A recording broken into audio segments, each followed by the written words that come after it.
This book is pragmatical, not philosophical. A practical manual, not a treatise upon theories. It is intended for the men and women whose most pressing need is for money, who wish to get rich first and philosophize afterward.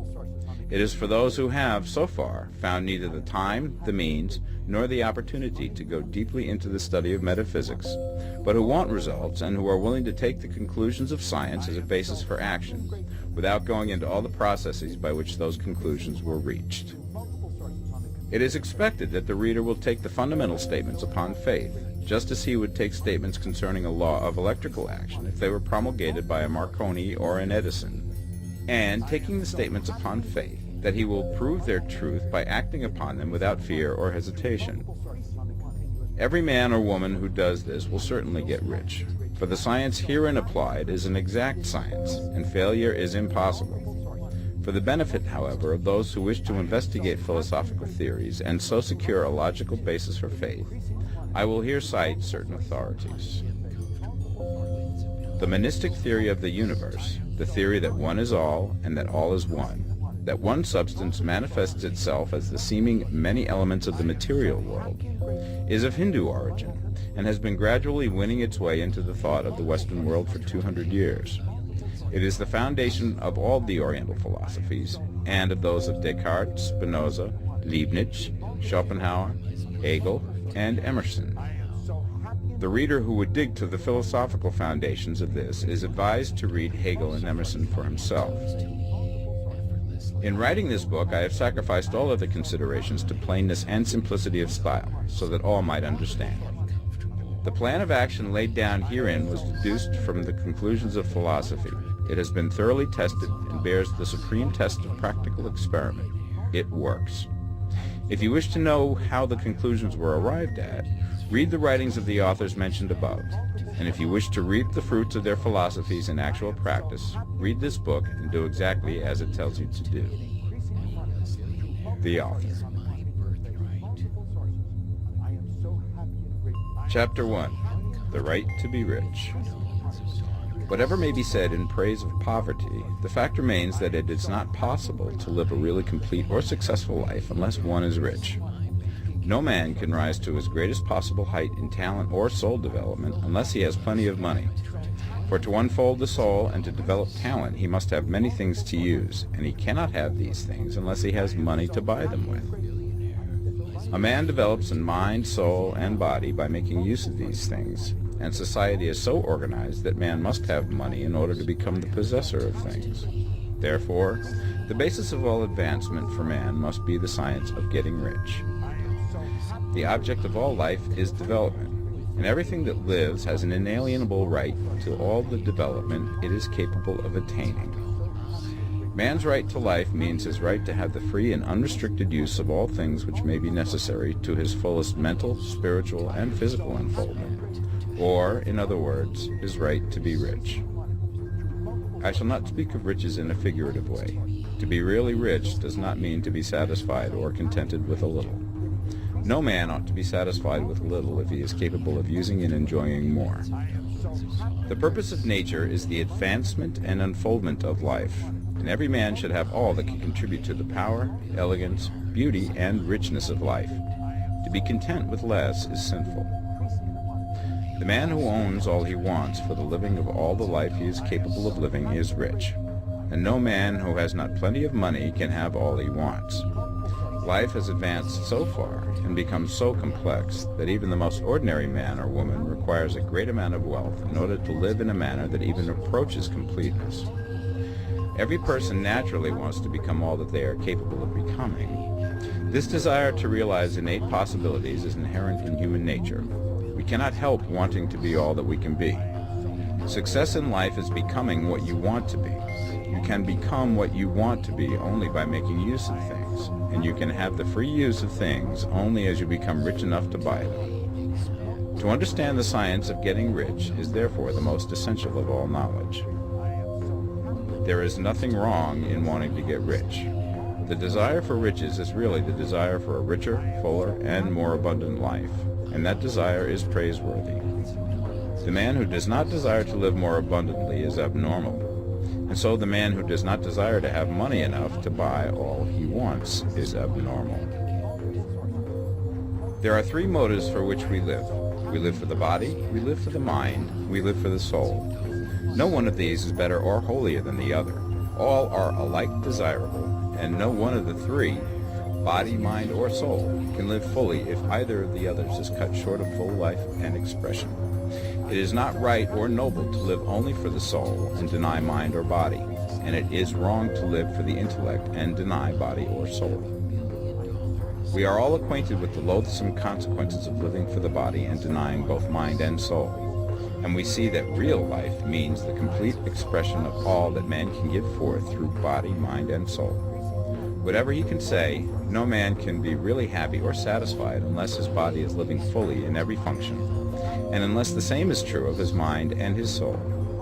Wherever there is unexpressed possibility or function not performed, there is unsatisfied desire. Desire is possibility seeking expression, or function seeking performance. Man cannot live fully in body without good food, comfortable clothing, and warm shelter, and without freedom from excessive toil. Rest and recreation are also necessary to his physical life. He cannot live fully in mind without books and time to study them, without opportunity for travel and observation, or without intellectual companionship. To live fully in mind, he must have intellectual recreations and must surround himself with all the objects of art and beauty he is capable of using and appreciating. To live fully in soul, man must have love, and love is denied expression by poverty. A man's highest happiness is found in the bestowal of benefits on those he loves. Love finds its most natural and spontaneous expression in giving. The man who has nothing to give cannot fill his place as a husband or father, as a citizen or as a man. It is in the use of material things that a man finds full life for his body, develops his mind, and unfolds his soul. It is therefore of supreme importance to him that he should be rich. It is perfectly right that you should desire to be rich. If you are a normal man or woman, you cannot help doing so. It is perfectly right that you should give your best attention to the science of getting rich, for it is the noblest and most necessary of all studies. If you neglect this study, you are derelict in your duty to yourself, to God, and humanity, for you can render to God and humanity no greater service than to make the most of yourself. Chapter 2. There is a science of getting rich. There is a science of getting rich, and it is an exact science, like algebra or arithmetic. There are certain laws which govern the process of acquiring riches. Once these laws are learned and obeyed by any man, he will get rich with mathematical certainty. The ownership of money and property comes as a result of doing things in a certain way. Those who do things in this certain way, whether on purpose or accidentally, get rich, while those who do not do things in this certain way, no matter how hard they work or how able they are, remain poor. It is a natural law that like causes always produce like effects, and therefore any man or woman who learns to do things in this certain way will infallibly get rich. That the above statement is true is shown by the following facts. Getting rich is not a matter of environment, for if it were, all the people in certain neighborhoods would become wealthy. The people of one city would all be rich, while those of other towns would all be poor. Or the inhabitants of one state would roll in wealth, and those of an adjoining state would be in poverty. But everywhere we see rich and poor living side by side in the same environment, and often engaged in the same vocations. When two men are in the same locality and in the same business, and one gets rich while the other remains poor, it shows that getting rich is not primarily a matter of environment. Some environments may be more favorable than others, but when two men in the same business are in the same neighborhood, and one gets rich while the other fails, it indicates that getting rich is the result of doing things in a certain way. And further, the ability to do things in this certain way is not due solely to the possession of talent, for many people who have great talent remain poor, while others who have very little talent get rich. Studying the people who have gotten rich, we find that they are an average lot in all respects, having no greater talents and abilities than other men. It is evident that they do not get rich because they possess talents and abilities that other men have not, but because they happen to do things in a certain way. Getting rich is not the result of savings or thrift. Many very penurious people are poor, while free spenders often get rich. nor is getting rich due to doing things which others fail to do. For two men in the same business often do almost exactly the same things, and one gets rich while the other remains poor or becomes bankrupt. From all these things, we must come to the conclusion that getting rich is the result of doing things in a certain way. If getting rich is the result of doing things in a certain way, then any man or woman who can do things in that way can become rich, and the whole matter is brought within the domain of exact science. The question arises here whether this certain way may not be so difficult that only a few may follow it. This cannot be true, as we have seen, so far as natural ability is concerned. Talented people get rich, and blockheads get rich. Intellectually brilliant people get rich, and very stupid people get rich. Physically strong people get rich, and weak and sickly people get rich. Some degree of ability to think and understand is, of course, essential. But insofar natural ability is concerned, any man or woman who has sense enough to read and understand these words can certainly get rich. Also, we have seen that it is not a matter of environment. Location counts for something. One would not go to the heart of the Sahara and expect to do successful business. Getting rich involves the necessity of dealing with men and of being where there are people to deal with. And if these people are inclined to deal in the way that you want to deal, so much the better. But that is about as far as environment goes. If anybody else in your town can get rich, so can you. And if anybody else in your state can get rich, so can you. Again, it is not a matter of choosing some particular business or profession. People get rich in every business and in every profession, while their next-door neighbors in the same vocation remain in poverty. It is true that you will do best in a business which you like and which is congenial to you. And if you have certain talents which are well developed, you will do best in a business which calls for the exercise of those talents. Also, you will do best in a business which is suited to your locality. An ice cream parlor would do better in a warm climate than in Greenland, and a salmon fishery will succeed better in the Northwest than in Florida, where there are no salmon.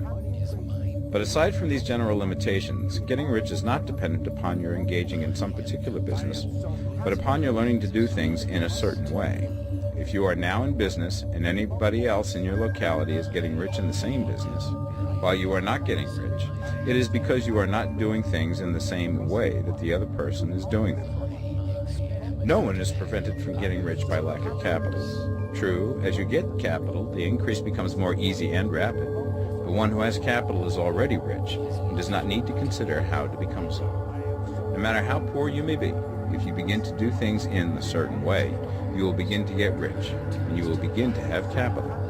The getting of capital is a part of the process of getting rich, and it is a part of the result which invariably follows the doing of things in a certain way. You may be the poorest man on the continent and be deeply in debt. You may have neither friends, influence, nor resources, but if you begin to do things in this way, you must infallibly begin to get rich, for the like causes must produce like effects. If you have no capital, you can get capital. If you're in the wrong business, you can get into the right business.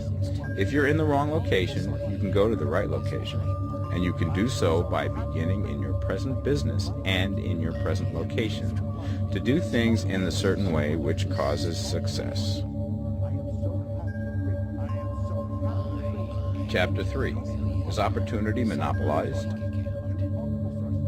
No man is kept poor because opportunity has been taken away from him, because other people have monopolized the wealth and have put a fence around it. You may be shut off from engaging in business in certain lines, but there are other channels open to you. Probably it would be hard for you to get control of any of the great railroad systems. That field is pretty well monopolized, but the electric railway business is still in its infancy and offers plenty of scope for enterprise. And it will be but a very few years until traffic and transportation through the air will become a great industry, and in all its branches will give employment to hundreds of thousands and perhaps to millions of people. Why not turn your attention to the development of aerial transportation instead of competing with J.J. Hill and others for a chance in the steam railway world? It is quite true that if you are a working man in the employ of the Steel Trust, you have very little chance of becoming the owner of the plant in which you work. But it is also true that if you will commence to act in a certain way, you can soon leave the employ of the Steel Trust. You can buy a farm from 10 to 40 acres and engage in business as a producer of foodstuffs. There is great opportunity at this time for men who will live upon small tracts of land and cultivate the same intensively. Such men will certainly get rich. You may say that it is impossible for you to get the land, but I'm going to prove to you that it is not impossible, and that you can certainly get a farm if you will go to work in a certain way. At different periods, the tide of opportunity sets in different directions, according to the needs of the whole, and the particular stage of social evolution which has been reached. At present, in America, it is setting towards agricultural and the allied industries and professions. Today, opportunity is open before the factory worker in his line. It is open before the businessman who supplies the farmer more than before the one who supplies the factory worker, and before the professional man who waits upon the farmer more than before the one who serves the working class. There is an abundance of opportunity for the man who will go with the tide instead of trying to swim against it. So the factory workers, either as individuals or as a class, are not deprived of opportunity. The workers are not being kept down by their masters. They are not being ground by the trusts and combinations of capital. As a class, they are where they are because they do not do things in a certain way. If the workers of America chose to do so, they could follow the example of their brothers in Belgium and other countries and establish great department stores and cooperative industries. They could elect men of their own class to office and pass laws favoring the development of such cooperative industries, and in a few years they could take peaceable possession of the industrial field. The working class may become the master class whenever they will begin to do things in a certain way. The law of wealth is the same for them as it is for all others. This they must learn, and they will remain where they are as long as they continue to do as they do. The individual worker, however, is not held down by the ignorance or the mental slothfulness of his class. He can follow the tide of opportunity to riches, and this book will tell him how. No one is kept in poverty by a shortness in the supply of riches. There is more than enough for all. A palace as large as the Capitol in Washington might be built for every family on earth from the building material in the United States alone. And under intensive cultivation, this country would produce wool, cotton, linen, and silk enough to clothe each person in the world finer than Solomon was arrayed in all his glory, together with food enough to feed them all luxuriously. The visible supply is practically inexhaustible, and the invisible supply really is inexhaustible. Everything you see on earth is made from one original substance, out of which all things proceed.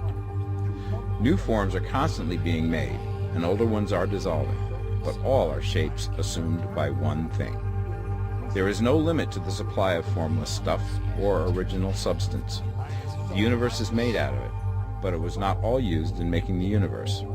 The spaces in, through, and between the forms of the visible universe are permeated and filled with the original substance, with the formless stuff, with the raw material of all things. 10,000 times as much has been made might still be made, and even then we should not have exhausted the supply of universal raw material. No man, therefore, is poor because nature is poor, or because there is not enough to go around. Nature is an inexhaustible storehouse of riches. The supply will never run short. Original substance is alive with creative energy and is constantly producing more forms. When the supply of building material is exhausted, more will be produced. When the soil is exhausted so that foodstuffs and materials for clothing will no longer grow upon it, it will be renewed or more soil will be made. When all the gold and silver has been dug from the earth, if man is still in such a stage of social development that he needs gold and silver, more will be produced from the formless. The formless stuff responds to the needs of man. It will not let him be without any good thing. This is true of man collectively.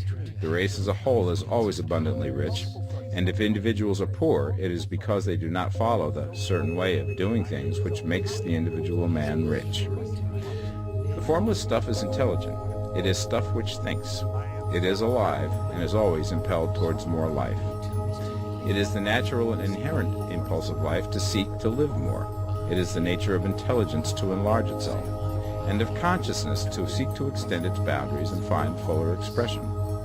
The universe of forms has been made by formless living substance, throwing itself into form in order to express itself more fully. The universe is a great living presence, always moving inherently towards more life and fuller functioning. Nature is formed for the advancement of life. Its impelling motive is the increase of life. For this cause, everything which can possibly minister to life is bountifully provided. There can be no lack unless God is to contradict himself and nullify his own works. You are not kept poor by lack in the supply of riches. It is a fact, which I shall demonstrate a little further on, that even the resources of the formless supply are at the command of the man or woman who will act and think in a certain way. Chapter 4. The first principle in the science of getting rich. Thought is the only power which can produce tangible riches from the formless substance. The stuff from which all things are made is a substance which thinks, and a thought of form in this substance produces the form. Original substance moves according to its thoughts. Every form and process you see in nature is the visible expression of a thought in original substance. As the formless stuff thinks of a form, it takes that form. As it thinks of a motion, it makes that motion. That is the way all things were created. We live in a thought world, which is part of a thought universe. The thought of a moving universe extended through formless substance, and the thinking stuff moving according to that thought, took the form of systems of planets and maintains that form. Thinking substance takes the form of its thought and moves according to that thought. Holding the idea of a circling system of suns and worlds, it takes the form of these bodies and moves them as it thinks. Thinking the form of a slow-growing oak tree, it moves accordingly and produces the tree, though centuries may be required to do the work. In creating, the formless seems to move according to the lines of motion it has established. The thought of an oak tree does not cause the instant formation of a full-grown tree, but it does start in motion the forces which will produce the tree, along established lines of growth. Every thought of form held in thinking substance causes the creation of the form, but always, or at least generally, along lines of growth and action already established.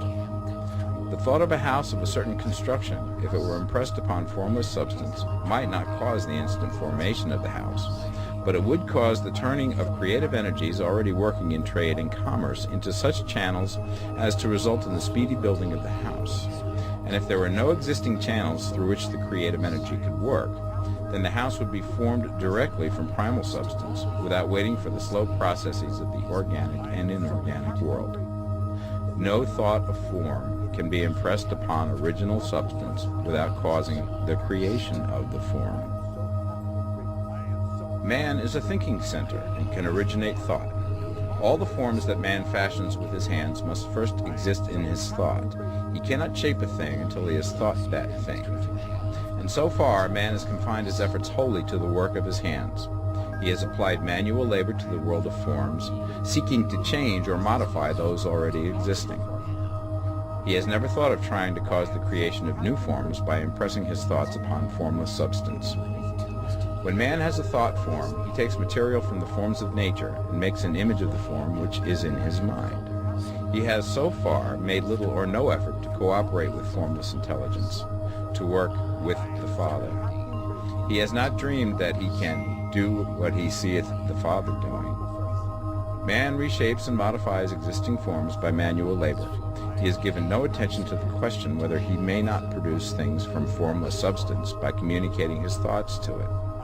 We propose to prove that he may do so, to prove that any man or woman may do so, and to show how. As our first step, we must lay down the three fundamental propositions. First, we assert that there is one original formless stuff, or substance, from which all things are made. All the seemingly many elements are but different presentations of one element. All the many forms found in organic and inorganic nature are but different shapes, made from the same stuff. And this stuff is thinking stuff. A thought held in it produces the form of the thought. Thought, in thinking substance, produces shapes. Man is a thinking center, capable of original thought. If a man can communicate his thought to original thinking substance, he can cause the creation or formation of the thing he thinks about. To summarize this, there is the thinking stuff from which all things are made, and which, in its original state, permeates, penetrates, and fills the interspaces of the universe. A thought in this substance produces the thing that is imaged by the thought. Man can form things in his thought, and, by impressing his thought upon formless substance, can cause the thing he thinks about to be created. It may be asked if I can prove these statements, and without going into details, I answer that I can do so, both by logic and experience.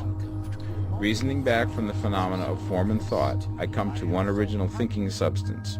And reasoning forward from that thinking substance, I come to man's power to cause the formation of the thing he thinks about. And by experiment, I find the reasoning true. And this is my strongest proof.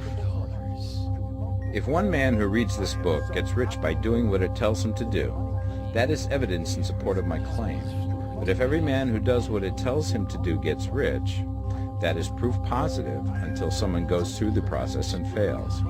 The theory is true until the process fails, and this process will not fail.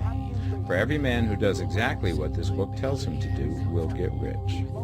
I have said that men get rich by doing things in a certain way, and in order to do so, men must become able to think in a certain way.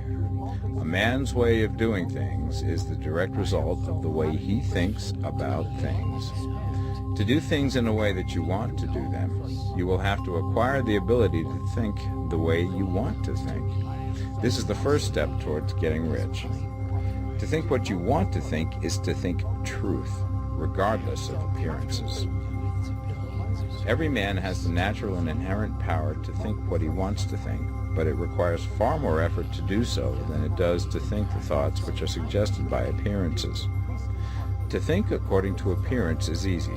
To think truth regardless of appearances is laborious and requires the expenditure of more power than any other work man is called upon to perform. There is no labor from which most people shrink as they do from that of sustained and consecutive thought. It is the hardest work in the world. This is especially true when truth is contrary to appearances.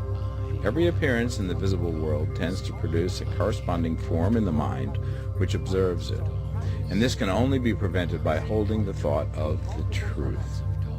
To look upon the appearance of disease will produce the form of disease in your own mind and ultimately in your body, unless you hold the thought of the truth, which is that there is no disease. It is only an appearance, and the reality is health. To look upon the appearances of poverty will produce corresponding forms in your own mind, unless you hold to the truth that there is no poverty, there is only abundance. To think health when surrounded by the appearance of disease, or to think riches when in the midst of appearances of poverty, requires power, but he who acquires this power becomes a mastermind. He can conquer fate. He can have what he wants. This power can only be acquired by getting hold of the basic fact which is behind all appearances, and that fact is that there is one thinking substance, from which and by which all things are made. Then we must grasp the truth that every thought held in this substance becomes a form, and that man can so impress his thoughts upon it as to cause them to take form and become visible things. When we realize this, we lose all doubt and fear, for we know that we can create what we want to create, and we can get what we want to have, and can become what we want to be.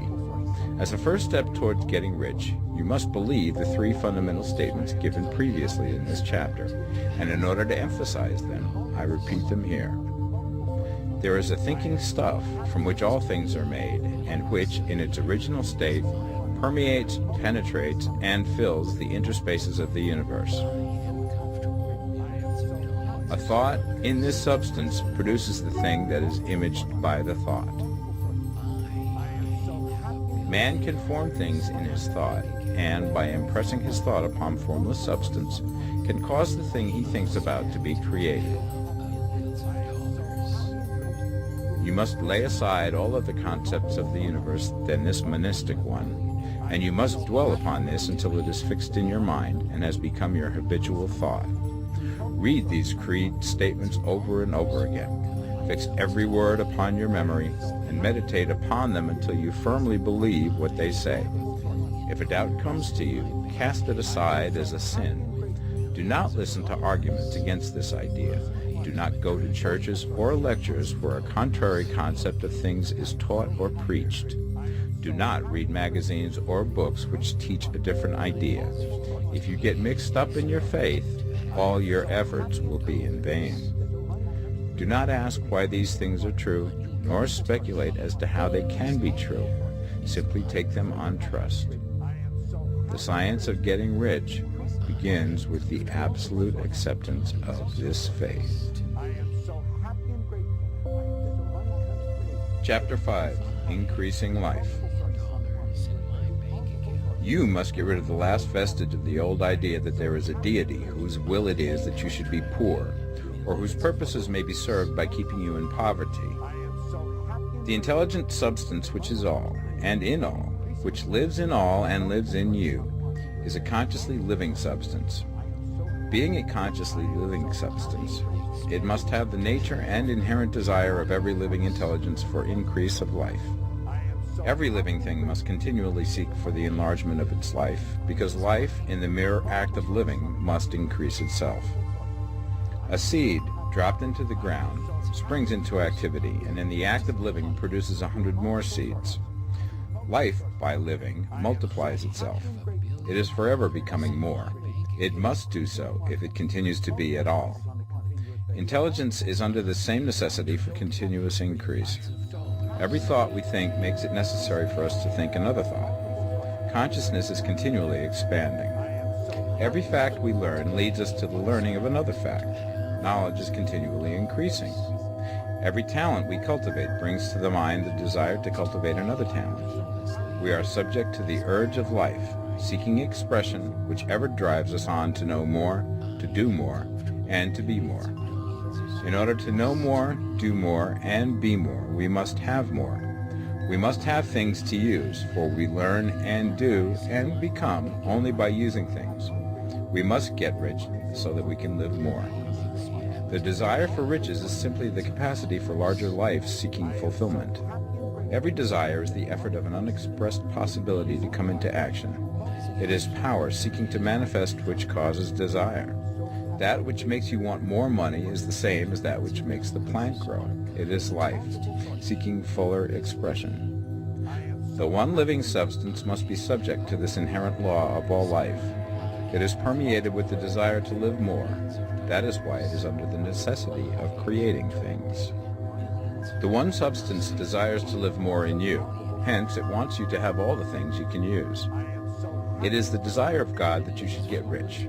He wants you to get rich because he can express himself better through you if you have plenty of things to use in giving him expression. He can live more in you if you have unlimited command of the means of life. The universe desires you to have everything you want to have. Nature is friendly to your plans. Everything is naturally for you. Make up your mind that this is true. It is essential, however, that your purpose should harmonize with the purpose that is in all. You must want real life, not mere pleasure of sensual gratification. Life is the performance of function, and the individual really lives only when he performs every function, physical, mental, and spiritual, of which he is capable, without excess in any. You do not want to get rich in order to live swinishly, for the gratification of animal desires. That is not life. But the performance of every physical function is a part of life, and no one lives completely who denies the impulses of the body a normal and healthful expression. You do not want to get rich solely to enjoy mental pleasures, to get knowledge, to gratify ambition, to outshine others, to be famous. All these are a legitimate part of life, but the man who lives for the pleasures of the intellect alone will only have a partial life, and he will never be satisfied with his lot. You do not want to get rich solely for the good of others, to lose yourself for the salvation of mankind, to experience the joys of philanthropy and sacrifice. The joys of the soul are only a part of life, and they are no better or nobler than any other part. You want to get rich in order that you may eat, drink, and be merry when it is time to do these things, in order that you may surround yourself with beautiful things, see distant lands, feed your mind, and develop your intellect, in order that you may love men and do kind things, and be able to play a good part in helping the world to find truth. But remember that extreme altruism is no better and no nobler than extreme selfishness. Both are mistakes. Get rid of the idea that God wants you to sacrifice yourself for others, and that you can secure his favor by doing so. God requires nothing of the kind. What he wants is that you should make the most of yourself, for yourself and for others, and you can help others more by making the most of yourself than in any other way. You can make the most of yourself only by getting rich, so it is right and praiseworthy that you should give your first and best thought to the work of acquiring wealth. Remember, however, that the desire of substance is for all, and its movements must be for more life to all. It cannot be made to work for less life to any, because it is equally in all, seeking riches and life. Intelligent substance will make things for you, but it will not take things away from someone else and give them to you. You must get rid of the thought of competition. You are to create, not to compete for what is already created. You do not have to take anything away from anyone. You do not have to drive sharp bargains. You do not have to cheat or to take advantage. You do not need to let any man work for you for less than he earns. You do not have to covet the property of others or to look at it with wishful eyes. No man has anything of which you cannot have the like, and that without taking what he has away from him. You are to become a creator, not a competitor. You are going to get what you want, but in such a way that when you get it, every other man will have more than he has now. I am aware that there are men who get a vast amount of money by proceeding in direct opposition to the statements in the paragraph above, and may add a word of explanation here. Men of the plutocratic type who become very rich do so sometimes purely by their extraordinary ability on the plane of competition, and sometimes they unconsciously relate themselves to substance and its great purposes and movements for the general racial upbuilding through industrial evolution. Rockefeller, Carnegie, Morgan, et al. Have been the unconscious agents of the supreme in the necessary work of systematizing and organizing productive industry, and in the end, their work will contribute immensely towards increased life for all. Their day is nearly over. They have organized production and will soon be succeeded by the agents of the multitude, who will organize the machinery of distribution. The multimillionaires are like the monster reptiles of the prehistoric eras. They play a necessary part in the evolutionary process, but the same power which produced them will dispose of them. And it is well to bear in mind that they have never been really rich. A record of the private lives of most of this class will show that they have really been the most abject and wretched of the poor. Riches secured on the competitive plane are never satisfactory and permanent. They are yours today and another's tomorrow. Remember, if you are to become rich in a scientific and certain way, you must rise entirely out of the competitive thought. You must never think for a moment that the supply is limited. Just as soon as you begin to think that all the money is being cornered and controlled by bankers and others, and that you must exert yourself to get laws passed to stop this process, and so on, in that moment you drop into the competitive mind, and your power to cause creation is gone for the time being. And what is worse, you will probably arrest the creative movements you have already instituted. Know that there are countless millions of dollars worth of gold in the mountains of the earth, not yet brought to light, and know that if there were not, more would be created from thinking substance to supply your needs. Know that the money you need will come, even if it is necessary for 1,000 men to be led to the discovery of new gold mines tomorrow. Never look at the visible supply. Look always at the limitless riches in formless substance, and know that they are coming to you as fast as you can receive and use them. Nobody, by cornering the visible supply, can prevent you from getting what is yours. So never allow yourself to think for an instant that all the best building spots will be taken before you get ready to build your house, unless you hurry. Never worry about the trusts and combines, and get anxious for fear that they will soon come to own the whole earth. Never get afraid that you will lose what you want because some other person beat you to it. That cannot possibly happen. You are not seeking anything that is possessed by anybody else. You are causing what you want to be created from formless substance, and the supply is without limits. Stick to the formulated statement. There is a thinking stuff from which all things are made, and which, in its original state, permeates, penetrates, and fills the interspaces of the universe. A thought in this substance produces the thing that is imaged by the thought. Man can form things in his thought, and by impressing his thought upon formless substance, can cause the thing he thinks about to be created. Chapter 6. How Riches Come to You. When I say that you do not have to drive sharp bargains, I do not mean that you do not have to drive any bargains at all, or that you are above the necessity for having any dealings with your fellow men. I mean that you will not need to deal with them unfairly. You do not have to get something for nothing. but can give to every man more than you take from him. You cannot give every man more in cash market value than you take from him, but you can give him more in use value than the cash value of the thing you take from him. The paper, ink, and other material in this book may not be worth the money you pay for it, but if the ideas suggested by it bring you thousands of dollars, you have not been wronged by those who sold it to you. They have given you a great use value for a small cash value. Let us suppose that I own a picture by one of the great artists, which in any civilized community is worth thousands of dollars. I take it to Baffin Ray, and by salesmanship induce an Eskimo to give a bundle of furs worth $500 for it. I have really wronged him, for he has no use for the picture. It has no value to him. It will not add to his life. But suppose I give him a gun worth $50 for his furs. Then he has made a good bargain. He has use for the gun. It will get him many more furs and much food. It will add to his life in every way. It will make him rich. When you rise from the competitive to the creative plane, you can scan your business transactions very strictly.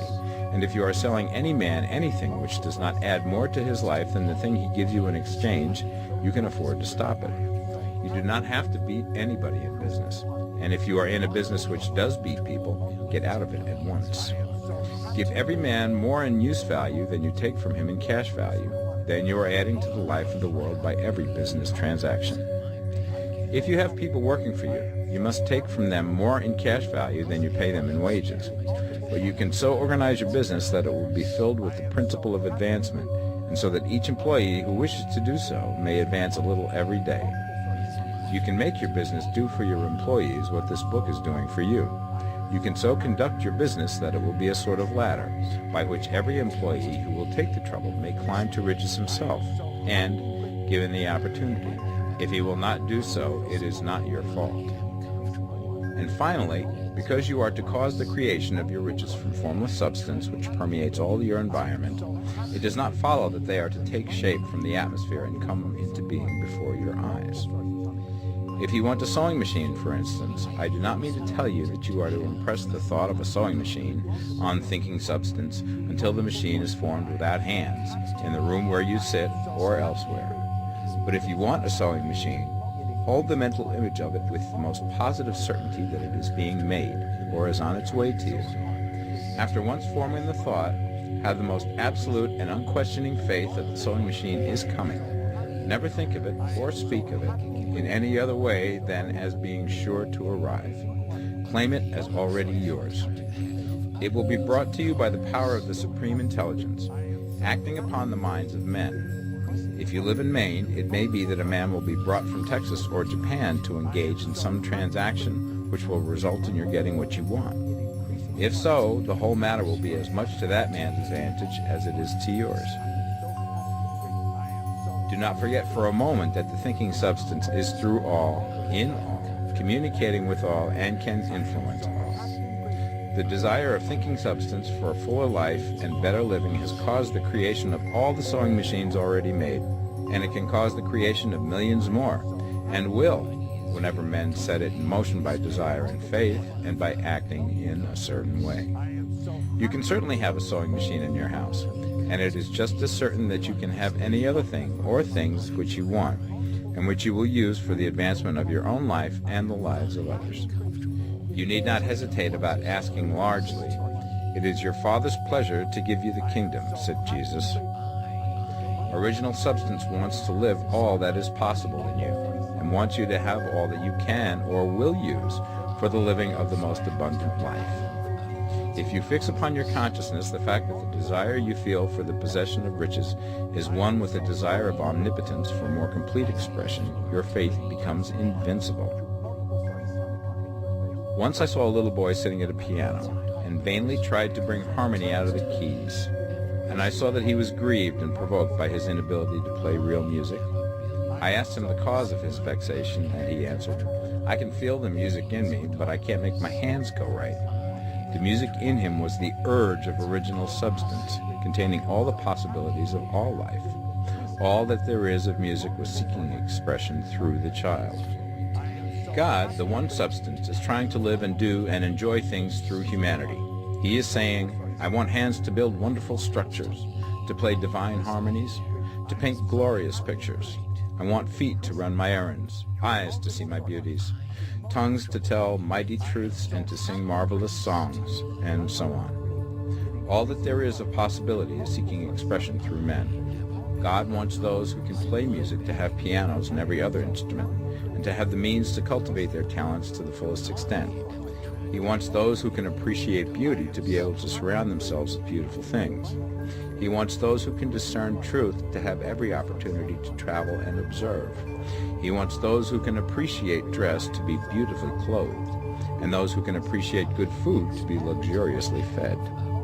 He wants all these things because it is himself that enjoys and appreciates them. It is God who wants to play and sing and enjoy beauty and proclaim truth and wear fine clothes and eat good food. It is God that worketh in you to will and to do, said Paul. The desire you feel for riches is the infinite, seeking to express himself in you as he sought to find expression in the little boy at the piano. So you need not hesitate to ask largely. Your part is to focalize and express the desire to God.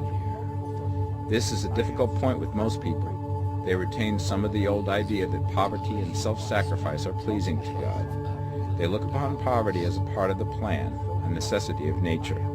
They have the idea that God has finished his work and made all that he can make, and that the majority of men must stay poor because there is not enough to go around.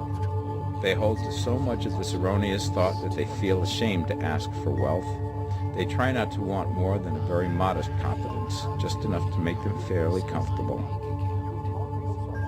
I recall now the case of one student who was told that he must get in mind a clear picture of the things he desired, so that the creative thought of them might be impressed upon formless substance. He was a very poor man, living in a rented house, and having only what he earned from day to day, and he could not grasp the fact that all wealth was his. So, after thinking the matter over, he decided that he might reasonably ask for a new rug for the floor of his best room, and an anthracite coal stove to heat the house during the cold weather. Following the instructions given in this book, he obtained these things in a few months, and then it dawned upon him that he had not asked enough.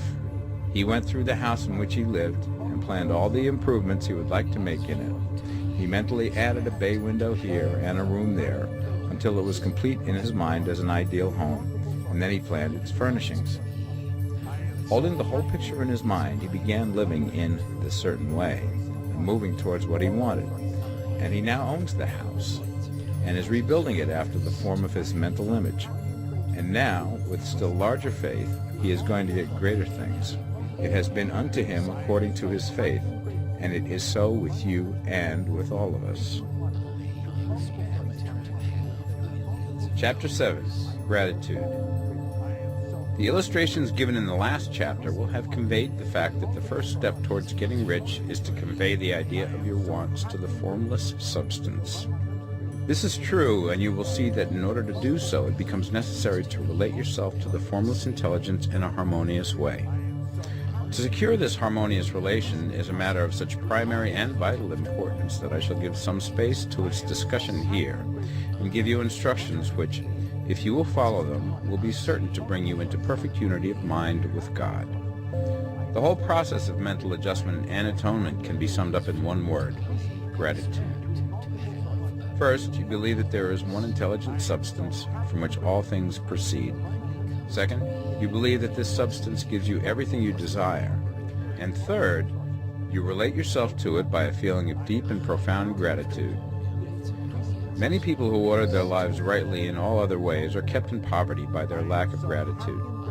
Having received one gift from God, they cut the wires which connect them with him by failing to make acknowledgement. It is easy to understand that the nearer we live to the source of wealth, the more wealth we shall receive.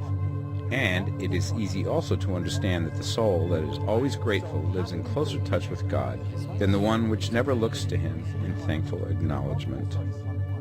The more gratefully we fix our minds on the Supreme when good things come to us, the more good things we will receive, and the more rapidly they will come. And the reason simply is that the mental attitude of gratitude draws the mind into closer touch with the source from which the blessings come.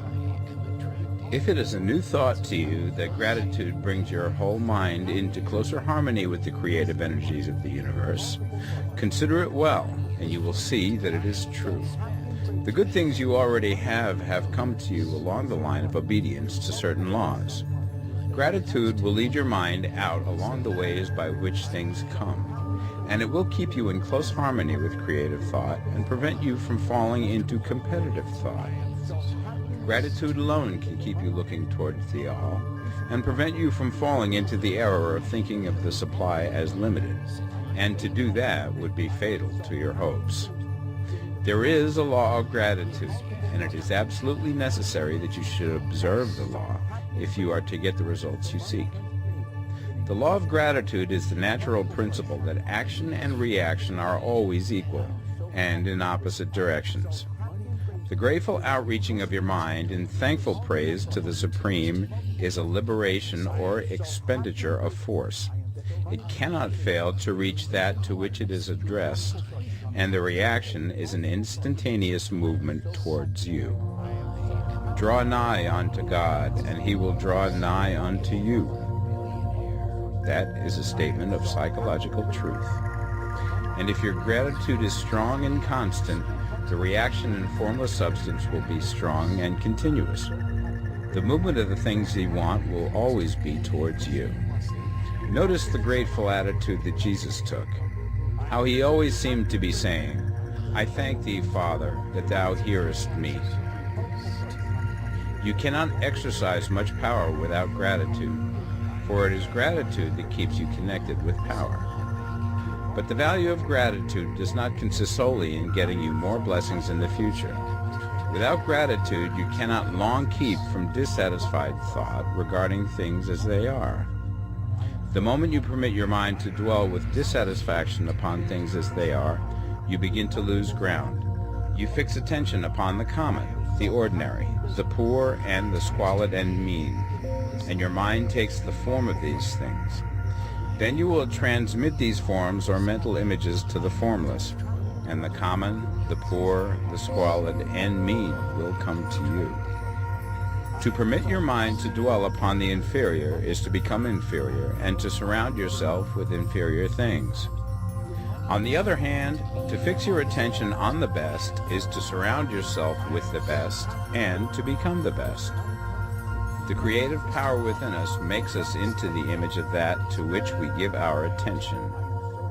We are thinking substance, and thinking substance always takes the form of that which it thinks about. The grateful mind is constantly fixed upon the best. Therefore it tends to become the best. It takes the form or character of the best and will receive the best.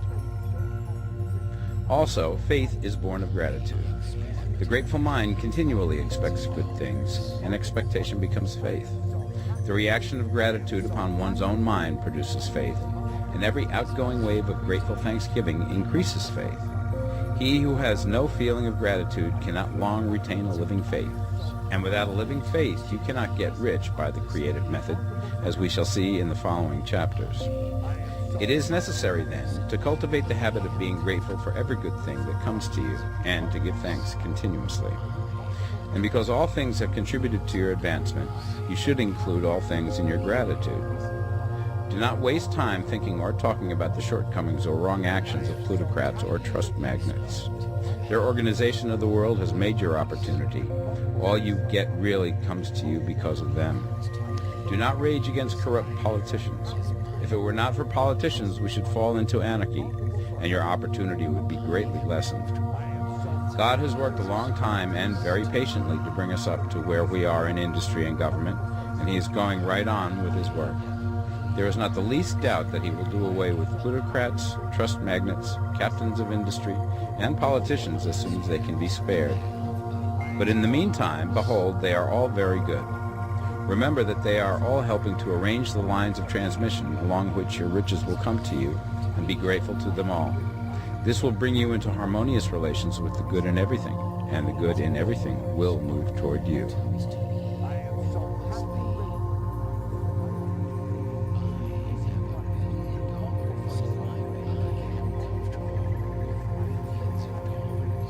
The Science of Getting Rich, Part 2. Chapter 8. Thinking in a certain way. You must form a clear and definite mental picture of what you want. You cannot transmit an idea unless you have it yourself. You must have it before you can give it, and many people fail to impress thinking substance because they have themselves only a vague and misty concept of the things they want to do, to have, or to become.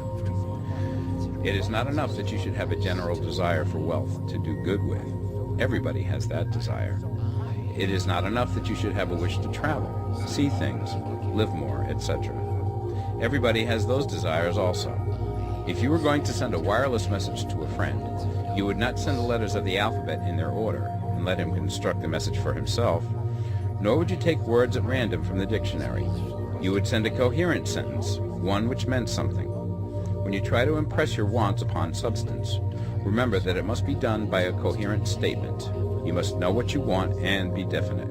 You can never get rich or start the creative power into action by sending out unformed longings and vague desires. Go over your desires just as the man I have described went over his house. See just what you want and get a clear mental picture of it as you wish it to look when you get it.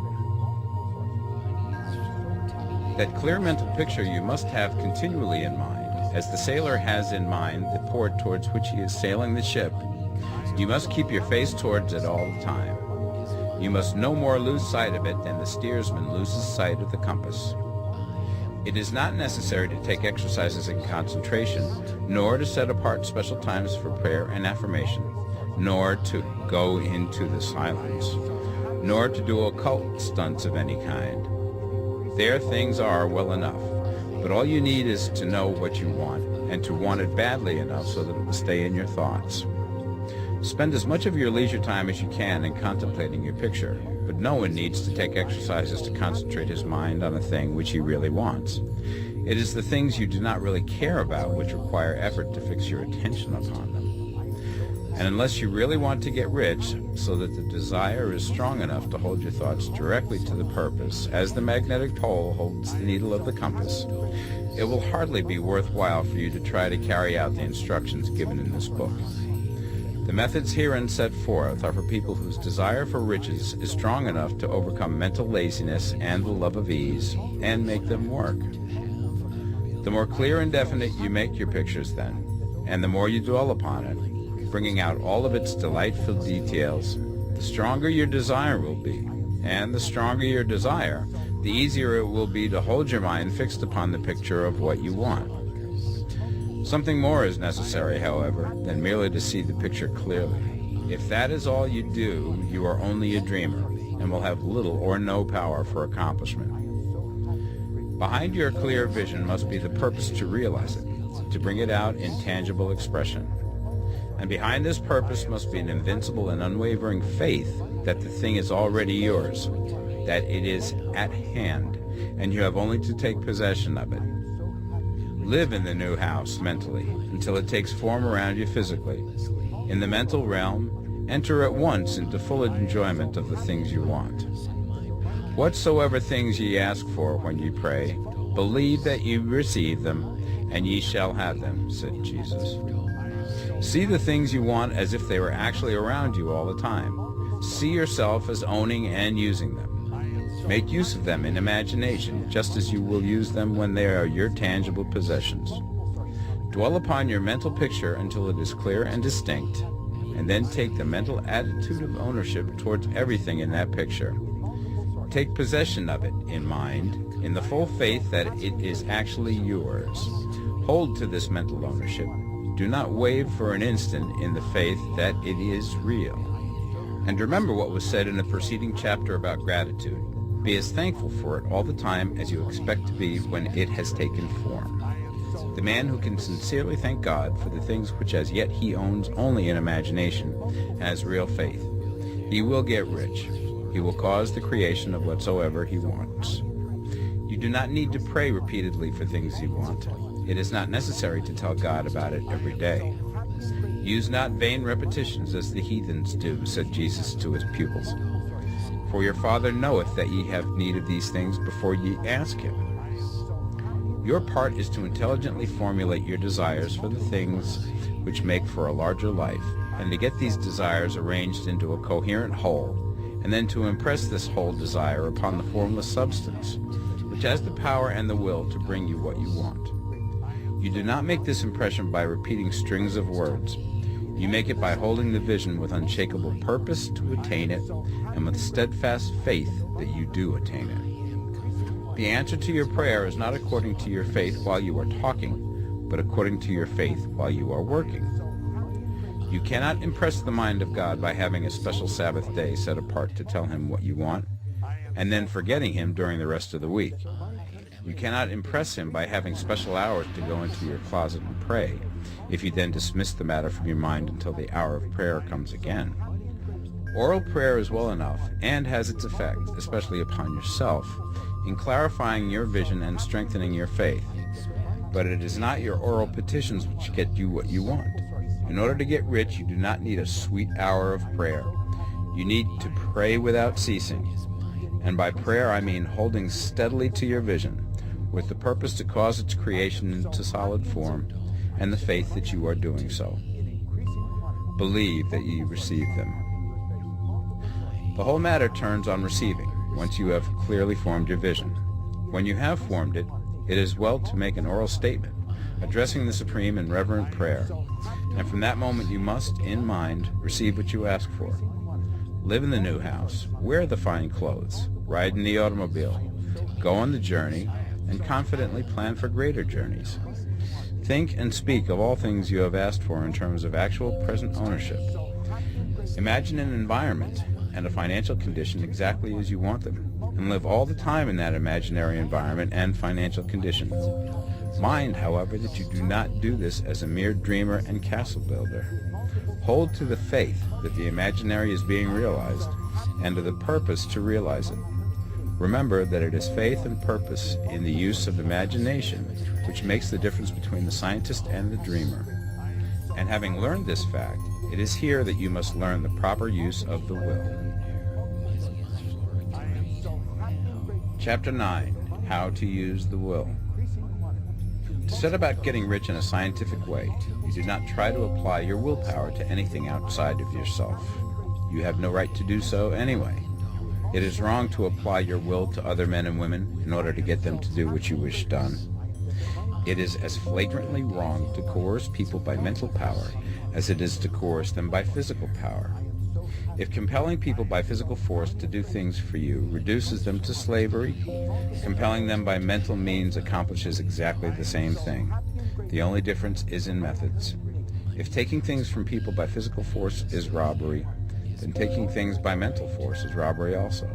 There is no difference in principle. You have no right to use your willpower upon another person, even for his own good, for you do not know what is for his good. The science of getting rich does not require you to apply power or force to any other person in any way whatsoever. There is not the slightest necessity for doing so. Indeed, any attempt to use your will upon others will only tend to defeat your purpose.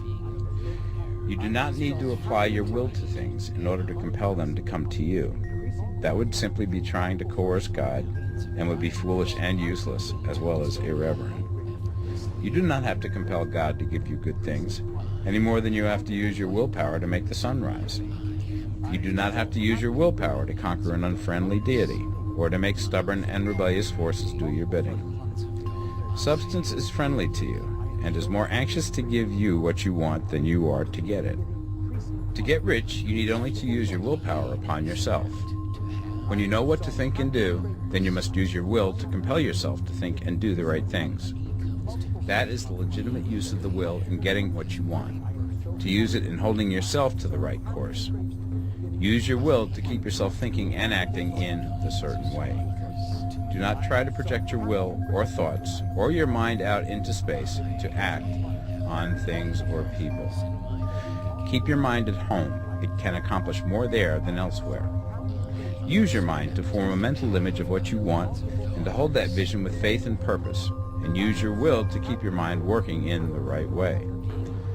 The more steady and continuous your faith and purpose, the more rapidly you will get rich, because you will make only positive impressions upon substance, and you will not neutralize or offset them by negative impressions.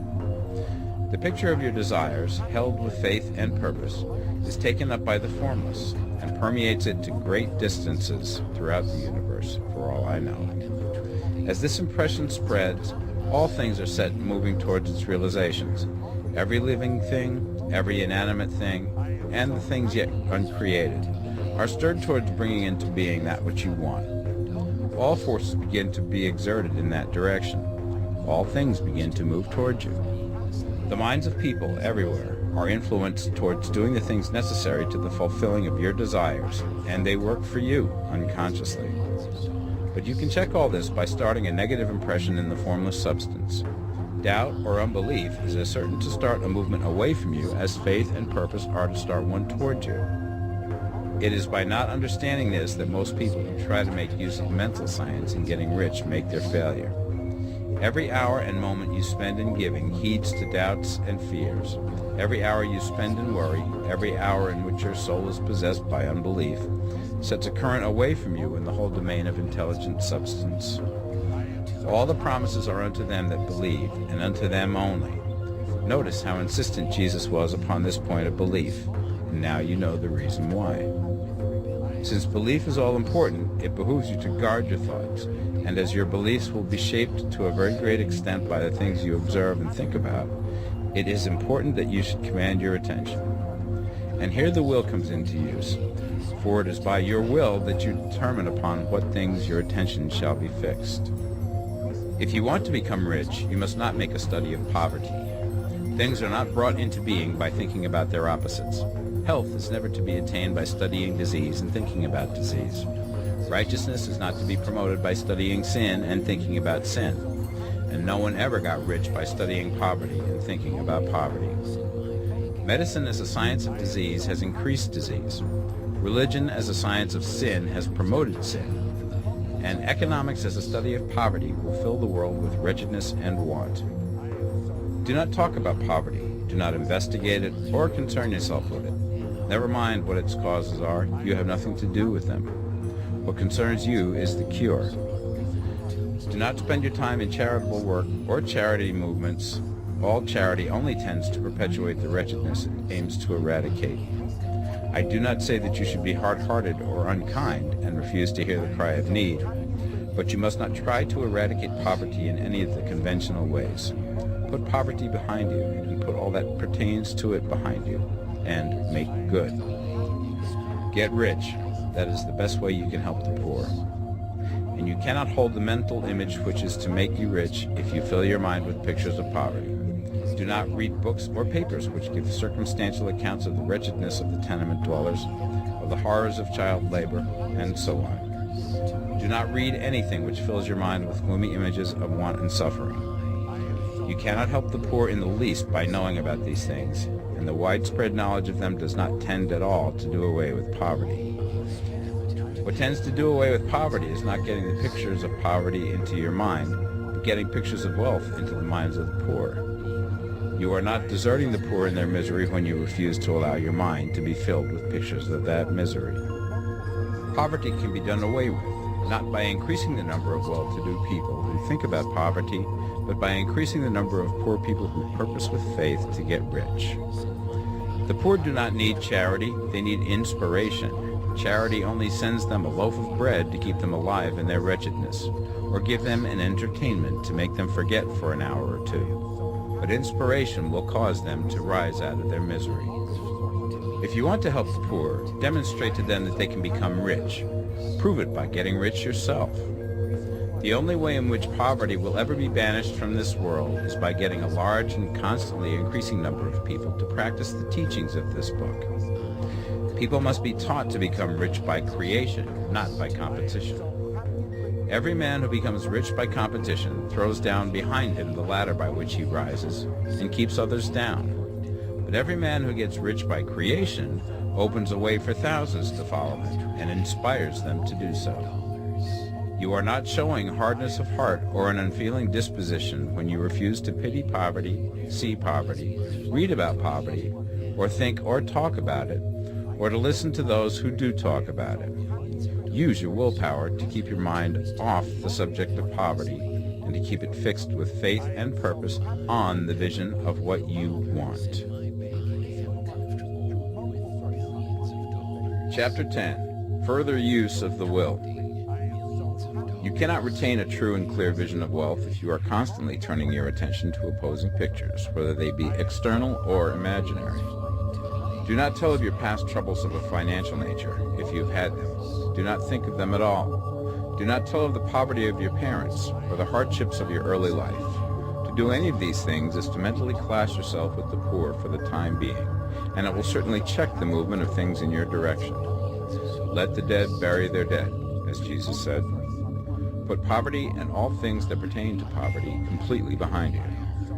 You have accepted a certain theory of the universe as being correct, and are resting all your hopes of happiness on its being correct.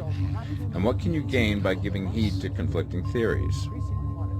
Do not read religious books which tell you that the world is soon coming to an end, and do not read the writing of muckrakers and pessimistic philosophers who tell you that it is going to the devil. The world is not going to the devil. It is going to God. It is wonderful becoming. True, there may be a good many things in existing conditions which are disagreeable, but what is the use of studying them when they are certainly passing away, and when the study of them only tends to check their passing and keep them with us? Why give time and attention to things which are being removed by evolutionary growth, when you can hasten their removal only by promoting the evolutionary growth as far as your part of it goes? No matter how horrible and seeming may be the conditions in certain countries, sections, or places, you waste your time and destroy your own chances by considering them. You should interest yourself in the world's becoming rich.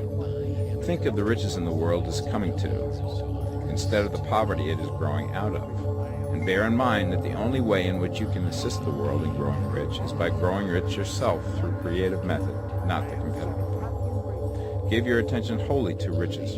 Ignore poverty. Whenever you think or speak of those who are poor, think and speak of them as those who are becoming rich, as those who are to be congratulated rather than pitied. Then they and others will catch the inspiration and begin to search for the way out. Because I say that you are to give your whole time and mind and thought to riches, it does not follow that you are to be sordid or mean. To become really rich is the noblest aim you can have in life, for it includes everything else. On the competitive plane, the struggle to get rich is a godless scramble for power over other men. But when we come into the creative mind, all this is changed. All that is possible in the way of greatness and soul unfoldment, service and lofty endeavor, comes by way of getting rich. All is made possible by the use of things. If you lack for physical health, you will find that the attainment of it is conditional on you getting rich. Only those who are emancipated from financial worry and who have the means to live a carefree existence and follow hygienic practices can have and retain health. Moral and spiritual greatness is possible only to those who are above the competitive battle for existence, and only those who are becoming rich on the plane of creative thought are free from the degrading influences of competition. If your heart is set on domestic happiness, remember that love flourishes best when there is refinement, a high level of thought, and freedom from corrupting influences. And these are to be found only where riches are attained by the exercise of creative thought, without strife or rivalry. You can aim at nothing so great or noble, I repeat, as to become rich, and you must fix your attention upon your mental picture of riches, to the exclusion of all that may tend to dim or obscure the vision. You must learn to see the underlying truth in all things. You must see beneath all seemingly wrong conditions the great one life, ever moving forward towards fuller expression and more complete happiness. It is the truth that there is no such thing as poverty, that there is only wealth. Some people remain in poverty because they are ignorant of the fact that there is wealth for them, and these can best be taught by showing them the way to affluence in your own person and practice. Others are poor because, while they feel that there is a way out, they are too intellectually indolent to put forth the mental effort necessary to find that way and by traveling. Others still are poor because, while they have some notion of science, they have become so swamped and lost in the maze of metaphysical and occult theories that they do not know which road to take. They try a mixture of many systems and fail in all. For these, again, the very best thing to do is to show the right way in your own person and practice. An ounce of doing things is worth a pound of theorizing. The very best thing you can do for the whole world is to make the most of yourself. You can serve God and man in no more effective way than by getting rich. That is, if you get rich by the creative method and not by the competitive one. Another thing. We assert that this book gives in detail the principles of the science of getting rich. And if that is true, you do not need to read any other book upon the subject. This may sound narrow and egotistical, but consider. There is no more scientific method of computation in mathematics than by addition, subtraction, multiplication, and division. No other method is possible. There can be but one shortest distance between 2 points. There is only one way to think scientifically, and that is to think in the way that leads by the most direct and simple route to the goal. No man has yet formulated a briefer or less complex system than the one set forth herein. It has been stripped of all non-essentials. When you commence on this, lay all others aside. Put them out of your mind altogether. Read this book every day. Keep it with you. Commit it to memory, and do not think about other systems and theories. If you do, you will begin to have doubts, and to be uncertain and wavering in your thought, and then you will begin to make failures. After you have made good and become rich, you may study other systems as much as you please. But until you are quite sure that you have gained what you want, do not read anything on this line but this book, unless it be the authors mentioned in the preface. And read only the most optimistic comments on the world's news, those in harmony with your picture. Also, postpone your investigations into the occult. Do not dabble in theosophy, spiritualism, or kindred studies. It is very likely that the dead still live and are near, but if they are, let them alone. Mind your own business. Wherever the spirits of the dead may be, they have their own work to do and their own problems to solve, and we have no right to interfere with them. We cannot help them, and it is very doubtful whether they can help us, or whether we have any right to trespass upon their time if they can. Let the dead and the hereafter alone, and solve your own problem. Get rich. If you begin to mix with the occult, you will start mental cross-currents which will surely bring your hopes to shipwreck. Now, this and the preceding chapters have brought us to the following statement of basic facts. There is a thinking stuff from which all things are made, and which, in its original state, permeates, penetrates, and fills the interspaces of the universe. A thought in this substance produces the thing that is imaged by the thought. Man can form things in his thought, and, by impressing his thought upon formless substance, can cause the thing he thinks about to be created. In order to do this, man must pass from the competitive to the creative mind. He must form a clear mental picture of the things he wants, and hold this picture in his thoughts with the fixed purpose to get what he wants, and the unwavering faith that he does get what he wants, closing his mind against all that may tend to shake his purpose, dim his vision, or quench his faith. And in addition to all this, we shall now see that he must live and act in a certain way. Chapter 11. Acting in a certain way. Thought is the creative power, or the impelling force which causes the creative power to act. Thinking in a certain way will bring riches to you, but you must not rely upon thought alone, paying no attention to personal action. That is the rock upon which many otherwise scientific metaphysical thinkers meet shipwreck, the failure to connect thought with personal action.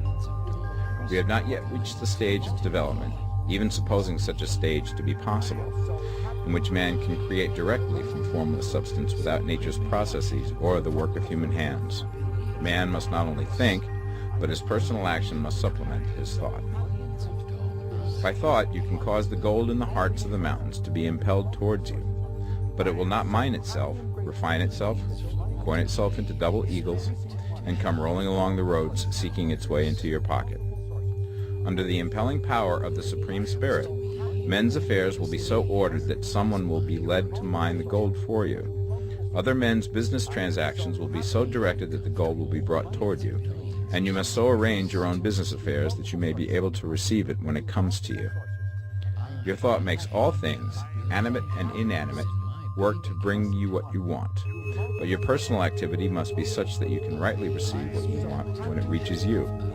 You are not to take it as charity, nor to steal it. You must give every man more in use value than he gives you in cash value. The scientific use of thought consists in forming a clear and distinct mental image of what you want, in holding fast to the purpose to get what you want, and in realizing with grateful faith that you do get what you want. Do not try to project your thought in any mysterious or occult way, with the idea of having it go out and do things for you. That is a wasted effort and will weaken your power to think with sanity.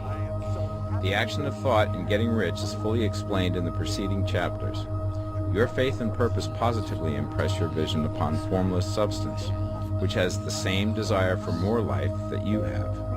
And this vision, received from you, sets all the creative forces at work in and through their regular channels of action, but directed towards you.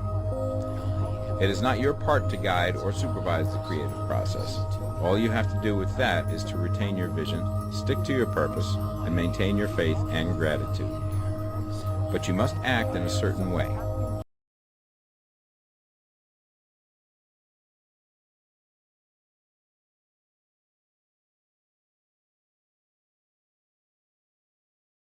But you must not rely upon thought alone, paying no attention to personal action. That is the rock upon which many otherwise scientific metaphysical thinkers meet shipwreck, the failure to connect thought with personal action. We have not yet reached the stage of development, even supposing such a stage to be possible, in which man can create directly from formless substance without nature's processes or the work of human hands. Man must not only think, but his personal action must supplement his thought. By thought, you can cause the gold in the hearts of the mountains to be impelled towards you, but it will not mine itself, refine itself, coin itself into double eagles, and come rolling along the roads seeking its way into your pocket. Under the impelling power of the Supreme Spirit, men's affairs will be so ordered that someone will be led to mine the gold for you. Other men's business transactions will be so directed that the gold will be brought toward you, and you must so arrange your own business affairs that you may be able to receive it when it comes to you.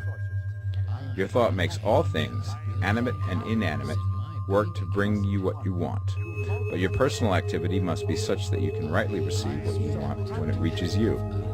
You are not to take it as charity, nor to steal it. You must give every man more in use value than he gives you in cash value.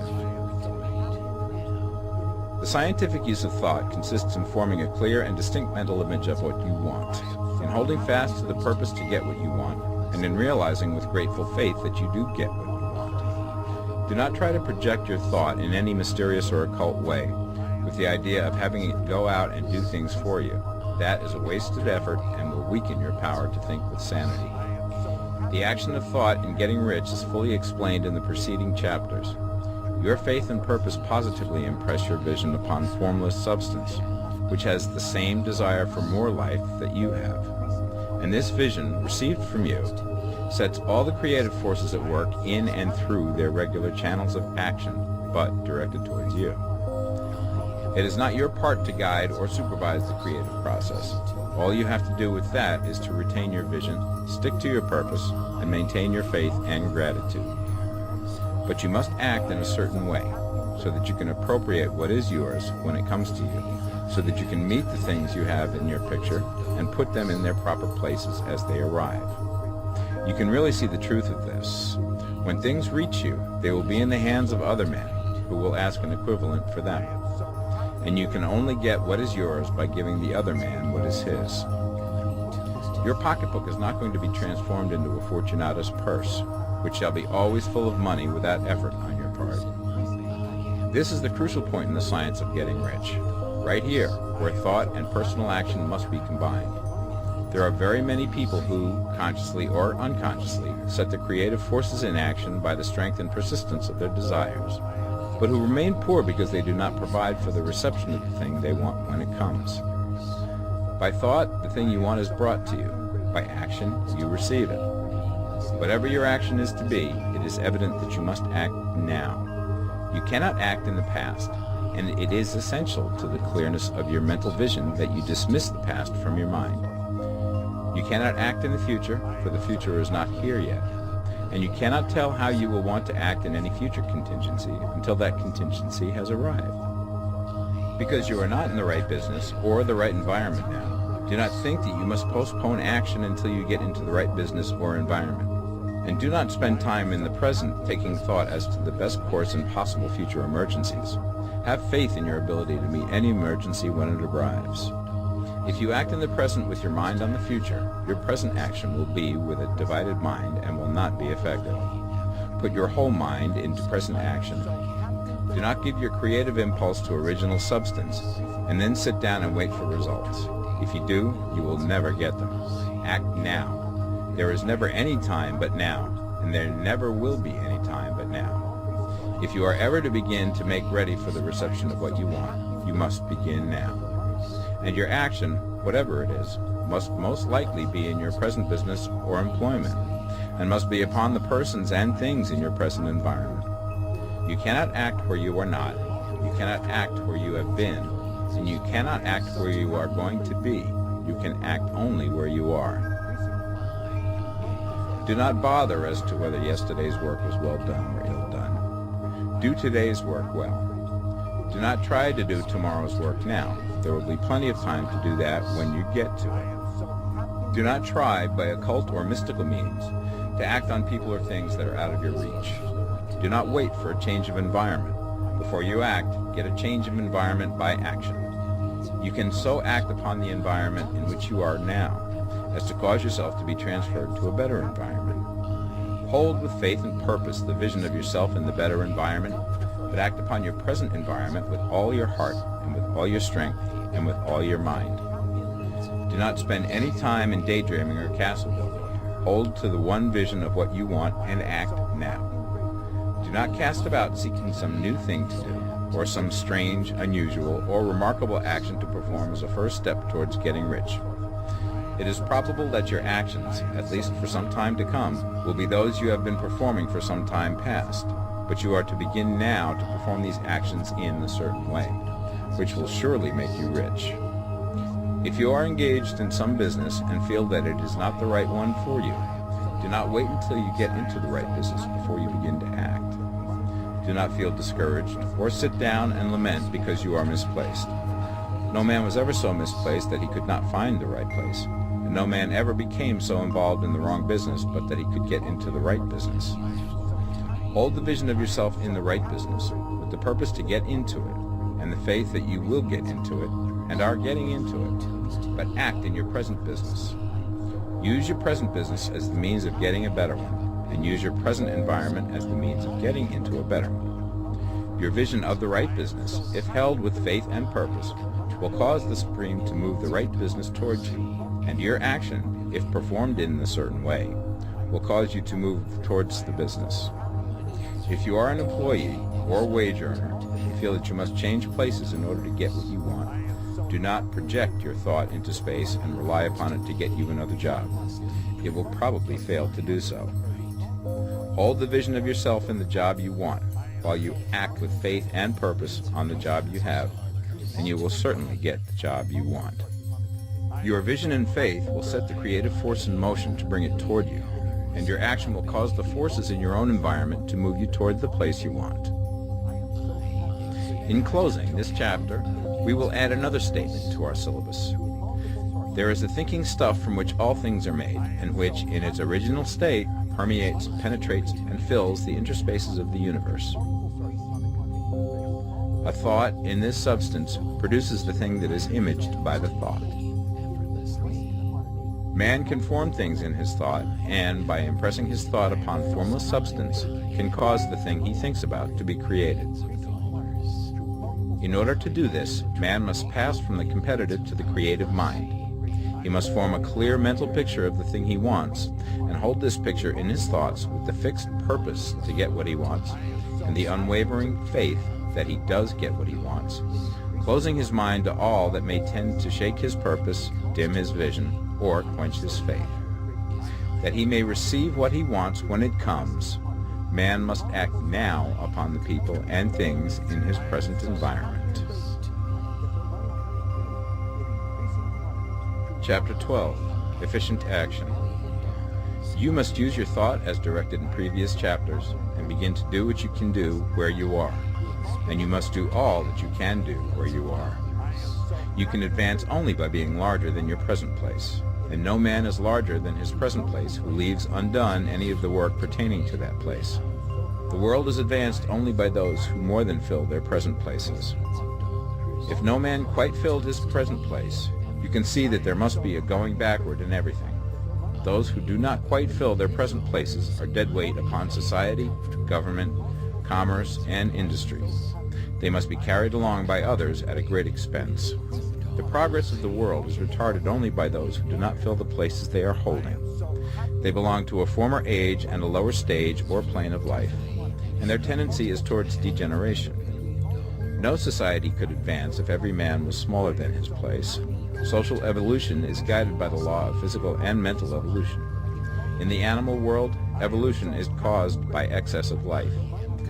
When an organism has more life than can be expressed in the function of its own plane, it develops the organs of a higher plane, and a new species is originated.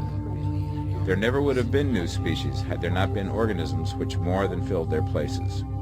The law is exactly the same for you. Your getting rich depends upon your applying this principle to your own affairs. Every day is either a successful day or a day of failure, and it is the successful days which get you what you want. If every day is a failure, you can never get rich, while if every day is a success, you cannot fail to get rich. If there is something that may be done today, and you do not do it, you have failed in so far as that thing is concerned, and the consequences may be more disastrous than you imagine. You cannot foresee the results of even the most trivial act. You do not know the workings of all the forces that have been set moving in your behalf.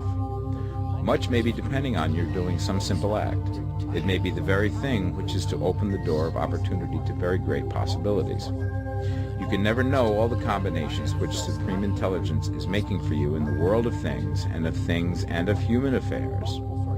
Your neglect or failure to do some small thing may cause a long delay in getting what you want.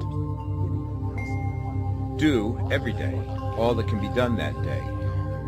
There is, however, a limitation or qualification of the above that you must take into account. You are not to overwork, not to rush blindly into your business in the effort to do the greatest possible number of things in the shortest possible time. You are not to try to do tomorrow's work today, nor to do a week's work in a day. It is really not the number of things you do, but the efficiency of each separate action that counts. Every act is, in itself, either a success or a failure. Every act is, in itself, either effective or inefficient. Every inefficient act is a failure, and if you spend your life in doing inefficient acts, your whole life will be a failure. The more things you do, the worse for you if all your acts are inefficient ones. On the other hand, every efficient act is a success in itself, and if every act of your life is an efficient one, your whole life must be a success. The cause of failure is doing too many things in an inefficient manner, and not doing enough things in an efficient manner. You will see that it is a self-evident proposition that if you do not do any inefficient acts, and if you do a sufficient number of efficient acts, you will become rich. If, now, it is possible for you to make each act an efficient one, you see again that the getting of riches is reduced to an exact science, like mathematics. The matter turns, then, on the questions whether you can make each separate act a success in itself, and this you certainly can do. You can make each act a success because all power is working with you, and all power cannot fail. Power is at your service, and to make each act efficient, you have only to put power into it. Every action is either strong or weak, and when everyone is strong, you are acting in a certain way, which will make you rich. Every act can be made strong and efficient by holding your vision while you are doing it, and putting the whole power of your faith and purpose into it. It is at this point that the people fail who separate mental power from personal action. They use the power of the mind in one place and at one time, and they act in another place at another time. So their acts are not successful in themselves. Too many of them are inefficient. But if all power goes into every act, no matter how commonplace, every act will be a success in itself. And as in the nature of things, every success opens the way to other successes, your progress towards what you want and the progress of what you want toward you will become increasingly rapid. Remember that successful action is cumulative in its results. Since the desire for more life is inherent in all things, when a man begins to move towards larger life, more things attach themselves to him, and the influence of his desire is multiplied. Do, every day, all that you can do that day, and do each act in an efficient manner. In saying that you must hold your vision while you are doing each act, however trivial or commonplace, I do not mean to say that it is necessary at all times to see the vision distinctly to its smallest details. It should be the work of your leisure hours to use your imagination on the details of your vision, and to contemplate them until they are firmly fixed upon memory. If you wish speedy results, spend practically all your spare time in this practice. By continuous contemplation, you will get the picture of what you want, even to the smallest details, so firmly fixed upon your mind and so completely transferred to the mind of formless substance, that in your working hours you need only to mentally refer to the picture to stimulate your faith and purpose, and cause your best effort to be put forth.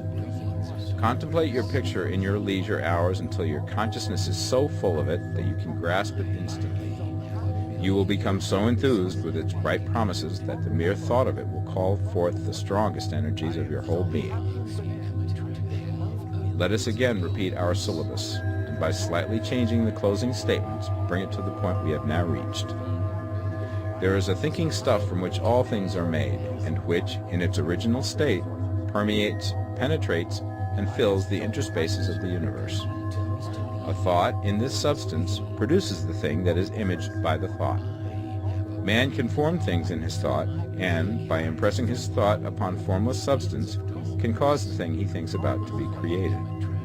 In order to do this, man must pass from competitive to the creative mind.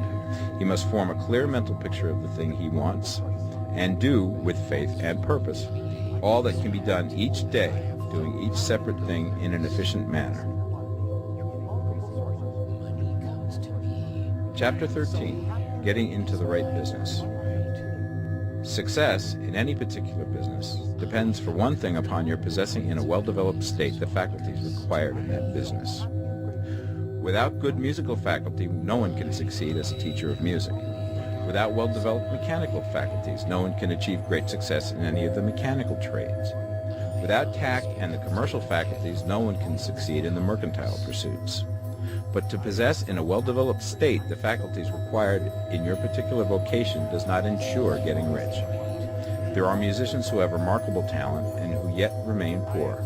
There are blacksmiths, carpenters, and so on who have excellent mechanical ability, but who do not get rich. And there are merchants with good faculties for dealing with men who nevertheless fail.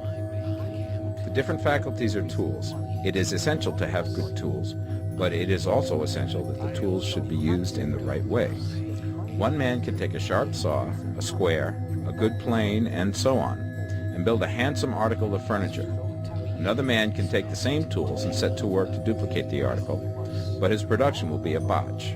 He does not know how to use good tools in a successful way. The various faculties of your mind are the tools with which you must do the work which is to make you rich. It will be easier for you to succeed if you get into a business for which you are well equipped with mental tools. Generally speaking, you will do best in that business which will use your strongest faculties, the one for which you are naturally best fitted. But there are limitations to this statement also. No man should regard his vocation as being irrevocably fixed by the tendencies with which he was born. You can get rich in any business, for if you have not the right talent you can develop that talent. It merely means that you will have to make your tools as you go along, instead of confining yourself to the use of those with which you were born. It will be easier for you to succeed in a vocation for which you already have the talents in a well-developed state, but you can succeed in any vocation, for you can develop any rudimentary talent, and there is no talent of which you have not at least the rudiment. You will get rich most easily in point of effort if you do that for which you are best fitted, but you will get rich most satisfactorily if you do that which you want to do. Doing what you want to do is life, and there is no real satisfaction in living if we are compelled to be forever doing something which we do not like to do, and can never do what we want to do. And it is certain that you can do what you want to do. The desire to do it is proof that you have within you the power which can do it. Desire is a manifestation of power. The desire to play music is the power which can play music seeking expression and development. The desire to invent mechanical devices is the mechanical talent seeking expression and development. When there is no power, either developed or undeveloped, to do a thing, there is never any desire to do that thing. And where there is strong desire to do a thing, it is certain proof that the power to do it is strong, and only requires to be developed and applied in the right way. All things else being equal, it is best to select the business for which you have the best developed talent. But if you have a strong desire to engage in any particular line of work, you should select that work as the ultimate end at which you aim. You can do what you want to do, and it is your right and privilege to follow the business or avocation which will be most congenial and pleasant. You are not obliged to do what you do not like to do, and should not do it except as a means to bring you to the doing of the thing you want to do. If there are past mistakes whose consequences have placed you in an undesirable business or environment, you may be obliged for some time to do what you do not like to do. If you feel that you are not in the right vocation, do not act too hastily in trying to get into another one. The best way, generally, to change business or environment is by growth. Do not be afraid to make a sudden and radical change if the opportunity is presented, and you feel after careful consideration that it is the right opportunity. But never take sudden or radical action when you are in doubt as to the wisdom of doing so. There is never any hurry on the creative plane, and there is no lack of opportunity. When you get out of the competitive mind, you will understand that you never need to act hastily. No one else is going to beat you to the thing you want to do. There is enough for all. If one space is taken, another and a better one will be opened for you a little further on. There is plenty of time. When you are in doubt, wait. Fall back on the contemplation of your vision, and increase your faith and purpose, and by all means, in times of doubt and indecision, cultivate gratitude. A day or two spent in contemplating the vision of what you want, and in earnest thanksgiving that you are getting it, will bring your mind into such close relationship with the Supreme that you will make no mistake when you do act. There is a mind which knows all there is to know, and you can come into close unity with this mind by faith and the purpose to advance in life if you have deep gratitude. Mistakes come from acting hastily, or from acting in fear or doubt, or in forgetfulness of the right motive, which is more life to all and less to none. As you go on in the certain way, opportunities will come to you in increasing numbers, and you will need to be very steady in your faith and purpose, and to keep in close touch with the All-Mind by reverent gratitude. Do all that you can do in a perfect manner every day, but do it without haste, worry, or fear. Go as fast as you can, but never hurry. Remember that in the moment you begin to hurry, you cease to be a creator and become a competitor. You drop back upon the old plane again.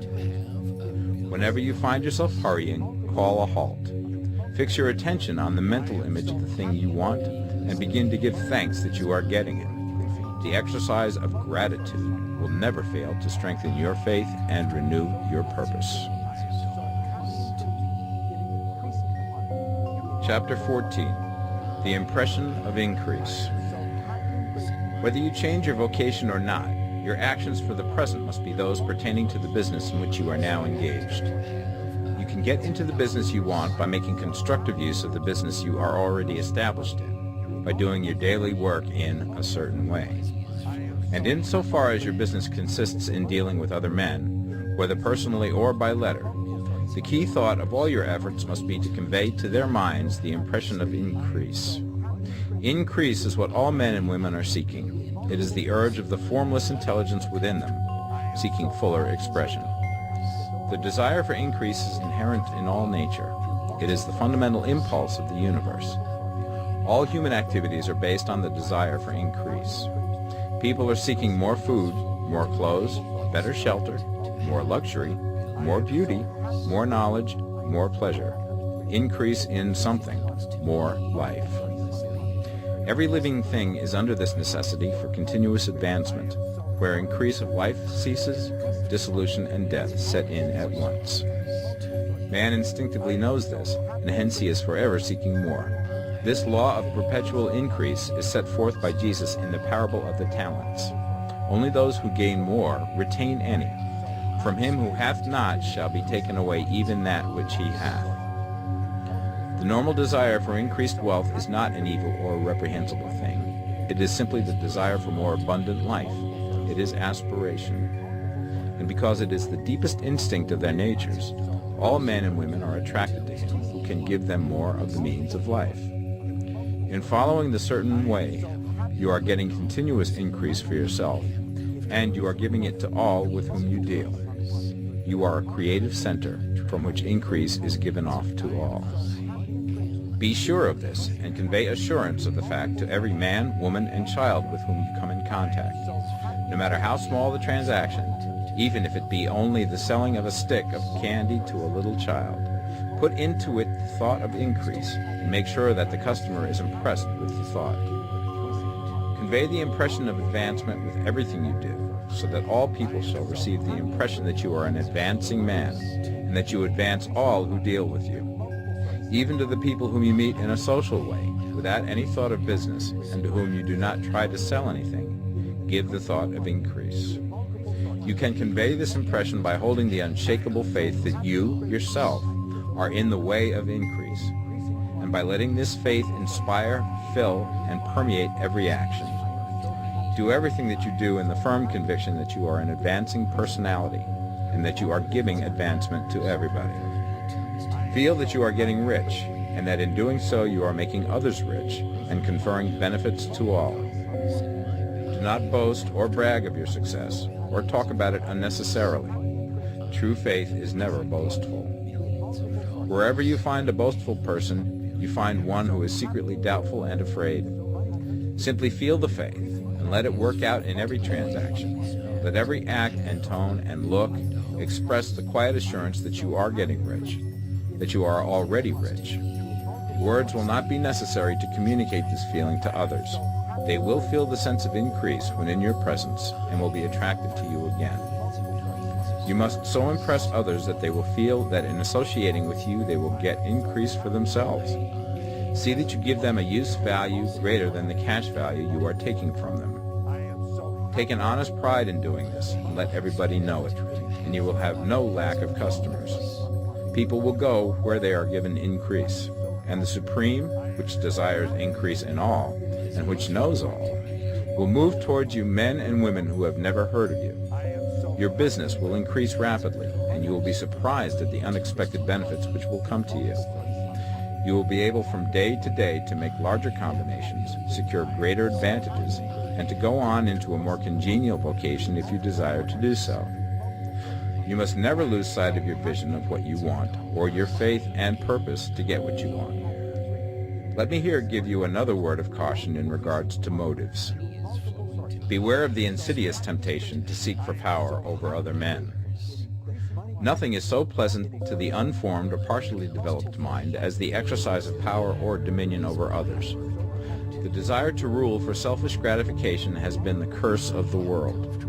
For countless ages, kings and lords have drenched the earth with blood in their battles to extend their dominions. This is not to seek more life for all, but to get more power for themselves. Today, the main motive in the business and industrial world is the same.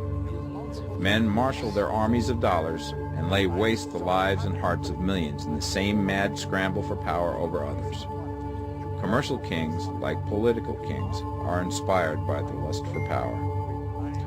Jesus saw in this desire for mastery the moving impulse of that evil world he sought to overthrow. Read the 23rd chapter of Matthew and see how he pictures the lust of the Pharisees to be called master, to sit in the high places, to domineer over others, and to lay burdens on the backs of the less fortunate. And note how he compares this lust for dominion with the brotherly seeking for the common good to which he calls his disciples. Look out for the temptation to seek for authority, to become a master, to be considered as one who is above the common herd, to impress others by lavish display, and so on. The mind that seeks for mastery over others is the competitive mind, and the competitive mind is not the creative one. In order to master your environment and your destiny, it is not at all necessary that you should rule over your fellow men, and indeed, when you fall into the world's struggle for the high places, you begin to be conquered by fate and environment, and your getting rich becomes a matter of chance and speculation. Beware the competitive mind. No better statement of the principle of creative action can be formulated than the favorite declaration of the late Golden Rule Jones of Toledo. What I want for myself, I want for everybody. Chapter 15. The Advancing Man. What I have said in the last chapter applies as well to the professional man and the wage earner as to the man who is engaged in mercantile business. No matter whether you are a physician, a teacher, or a clergyman, if you can give increase of life to others and make them sensible of the fact, they will be attracted to you and you will get rich. The physician who holds the vision of himself as a great and successful healer, and who works towards the complete realization of that vision with faith and purpose, as described in former chapters, will come into such close touch with the source of life that he will be phenomenally successful. Patients will come to him in throngs. No one has a greater opportunity to carry into effect the teaching of this book than the practitioner of medicine. It does not matter to which of the various schools he may belong, for the principle of healing is common to all of them, and may be reached by all alike. The advancing man in medicine, who holds to a clear mental image of himself as successful, and who obeys the laws of faith, purpose, and gratitude, will cure every curable disease he undertakes, no matter what remedies he may use. In the field of religion, the world cries out for the clergyman who can teach his hearers the true science of abundant life. He who masters the details of the science of getting rich, together with the allied sciences of being well, of being great, and of winning love, and who teaches these details from the pulpit, will never lack for a congregation. This is the gospel that the world needs. It will give increase of life, and men will hear it gladly, and will give liberal support to the man who brings it to them. What is now needed is a demonstration of the science of life from the pulpit. We want preachers who can not only tell us how, but who in their own persons will show us how. We need the preacher who will himself be rich, healthy, great, and beloved, to teach us how to attain to these things, and when he comes he will find a numerous and loyal following. The same is true of the teacher who can inspire the children with the faith and purpose of the advancing life. He will never be out of a job. And any teacher who has this faith and purpose can give it to his pupils. He cannot help giving it to them if it is part of his own life and practice. What is true of the teacher, preacher, and physician is true of the lawyer, dentist, real estate man, insurance agent, of everybody. The combined mental and personal action I have described is infallible. It cannot fail. Every man and woman who follows these instructions steadily, perseveringly, and to the letter will get rich. The law of the increase of life is as mathematically certain in its operation as the law of gravitation. Getting rich is an exact science.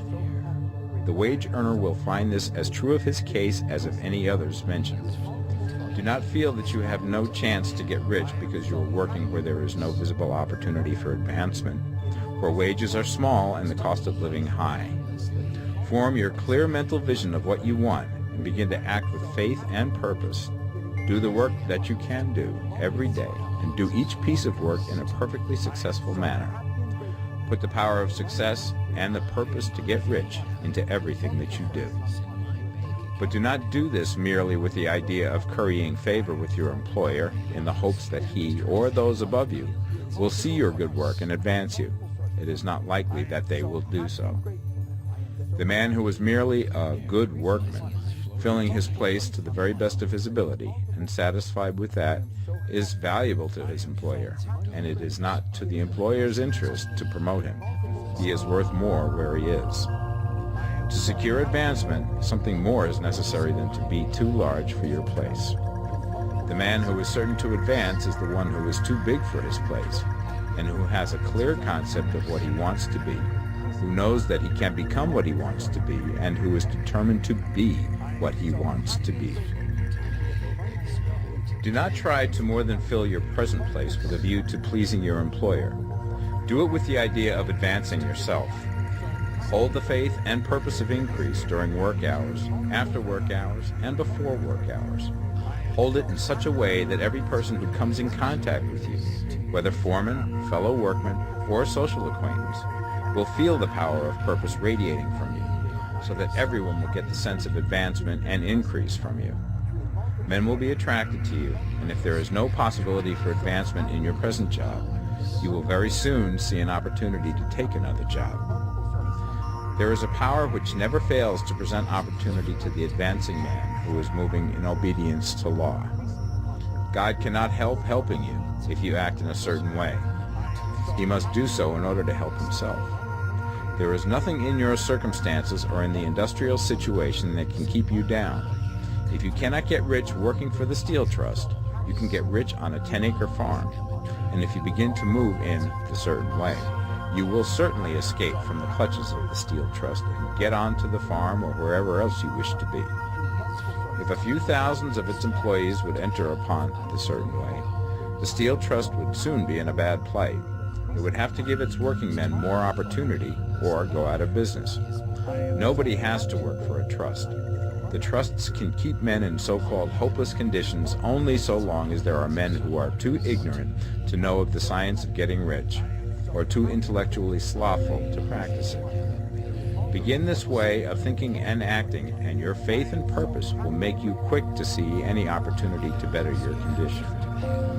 Such opportunities will speedily come, for the Supreme, working in all and working for you, will bring them before you.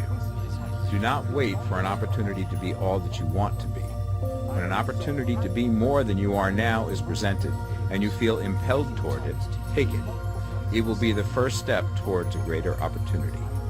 There is no such thing possible in this universe as a lack of opportunities for the man who is living the advancing life.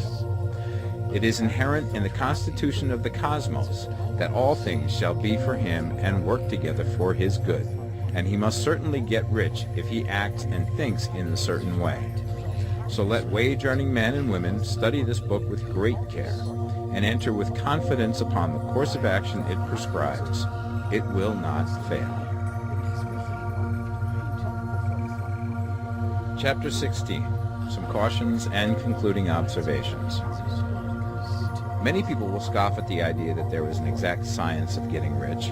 Holding the impression that the supply of wealth is limited, they will insist that social and governmental institutions must be changed before even any considerable number of people can acquire a competence.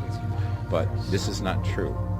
It is true that existing governments keep the masses in poverty, but this is because the masses do not think and act in a certain way. If the masses begin to move forward as suggested in this book, neither governments nor industrial systems can check them. All systems must be modified to accommodate the forward movement. If the people have the advancing mind, have the faith that they can become rich, and move forward with the fixed purpose to become rich, nothing can possibly keep them in poverty.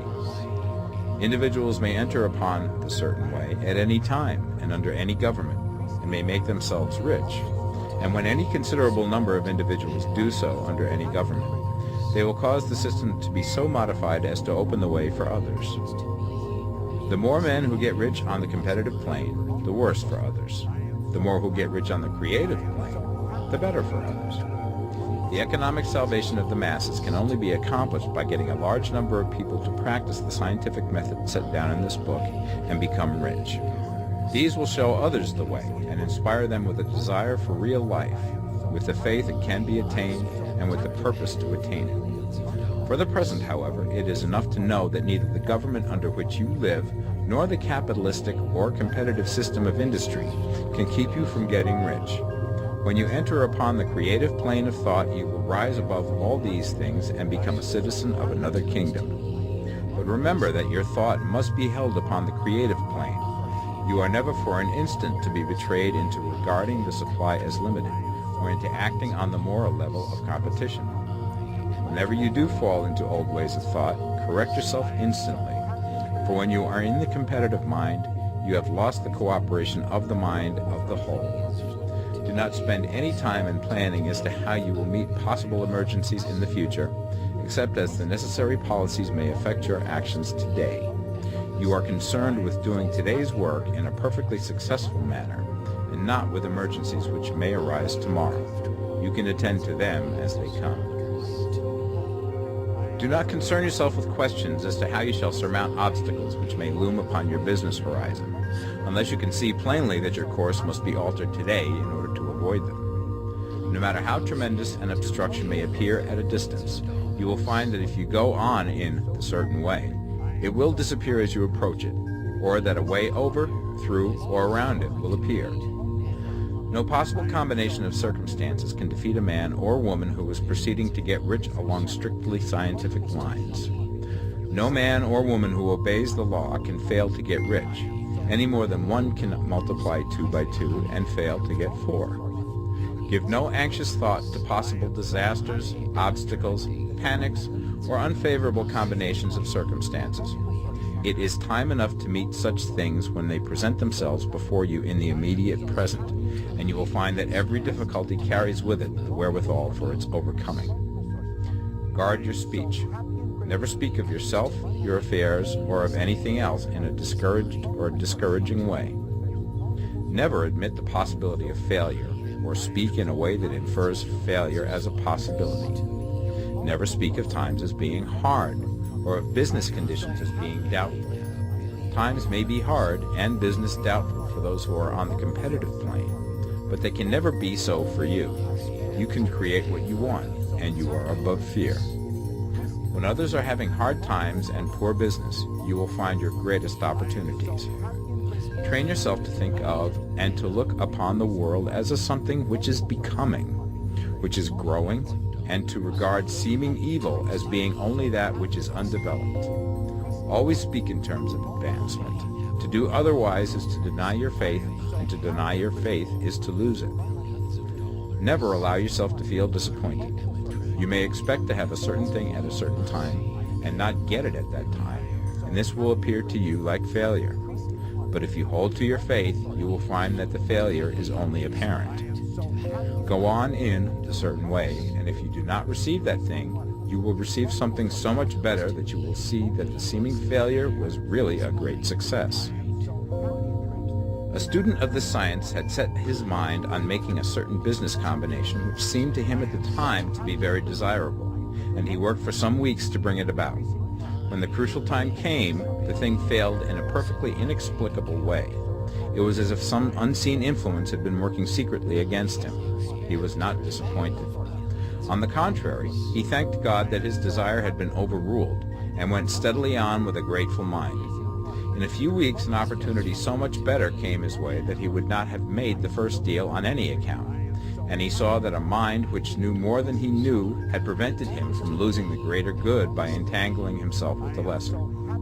That is the way every seeming failure will work out for you, if you keep your faith, hold to your purpose, have gratitude, and do, every day, all that can be done that day, doing each separate act in a successful manner. When you make a failure, it is because you have not asked for enough. Keep on, and a larger thing than you were seeking will certainly come to you. Remember this. You will not fail because you lack the necessary talent to do what you wish to do. If you go on as I have directed, you will develop all the talent that is necessary to the doing of your work. It is not within the scope of this book to deal with the science of cultivating talent, but it is as certain and simple as the process of getting rich. However, do not hesitate or waver for fear that when you come to any certain place, you will fail for lack of ability. Keep right on, and when you come to that place, the ability will be furnished to you. The same source of ability which enabled the untaught Lincoln to do the greatest work in government ever accomplished by a single man is open to you. You may draw upon all the mind there is for wisdom to use in meeting the responsibilities which are laid upon you. Go on in full faith. Study this book. Make it your constant companion until you have mastered all the ideas contained in it. While you are getting firmly established in this faith, you will do well to give up most recreations and pleasure, and to stay away from places where ideas conflicting with these are advanced in lectures or sermons. Do not read pessimistic or conflicting literature or get into arguments upon the matter. Do very little reading, outside of the writers mentioned in the preface. Spend most of your leisure time in contemplating your vision, and in cultivating gratitude, and in reading this book. It contains all you need to know of the science of getting rich, and you will find all the essentials summed up in the following chapter. Chapter 17. Summary of the Science of Getting Rich. There is a thinking stuff from which all things are made, and which, in its original state, permeates, penetrates, and fills the interspaces of the universe. A thought in this substance produces the thing that is imaged by the thought. Man can form things in his thought, and by impressing his thought upon formless substance can cause the thing he thinks about to be created. In order to do this, man must pass from the competitive to the creative mind. Otherwise, he cannot be in harmony with the formless intelligence, which is always creative and never competitive in spirit. Man may come into full harmony with the formless substance by entertaining a lively and sincere gratitude for the blessings it bestows upon him. Gratitude unifies the mind of man with the intelligence of substance, so that man's thoughts are received by the formless. Man can remain upon the creative plane only by uniting himself with the formless intelligence through a deep and continuing feeling of gratitude. Man must form a clear and definite mental image of the things he wishes to have, to do, or to become, and he must hold this mental image in his thoughts, while being deeply grateful to the Supreme that all his desires are granted to him. The man who wishes to get rich must spend his leisure hours in contemplating his vision, and in earnest thanksgiving that the reality is being given to him. Too much stress cannot be laid on the importance of frequent contemplation of the mental image, coupled with unwavering faith and devout gratitude. This is the process by which the impression is given to the formless, and the creative forces set in motion. The creative energy works through the established channels of natural growth, and of the industry and social order. All that is included in his mental image will surely be brought to the man who follows the instructions given above, and whose faith does not waver. What he wants will come to him through the ways of established trade and commerce. In order to receive his own when it shall come to him, man must be active, and this activity can only consist in more than filling his present place. He must keep in mind the purpose to get rich through the realization of his mental image. And he must do, every day, all that can be done that day, taking care to do each act in a successful manner. He must give to every man a use value in excess of the cash value he receives, so that each transaction makes for more life, and he must so hold the advancing thought that the impression of increase will be communicated to all with whom he comes in contact. The men and women who practice the foregoing instructions will certainly get rich, and the riches they receive will be in exact proportion to the definiteness of their vision, the fixity of their purpose, the steadiness of their faith, and the depth of their gratitude.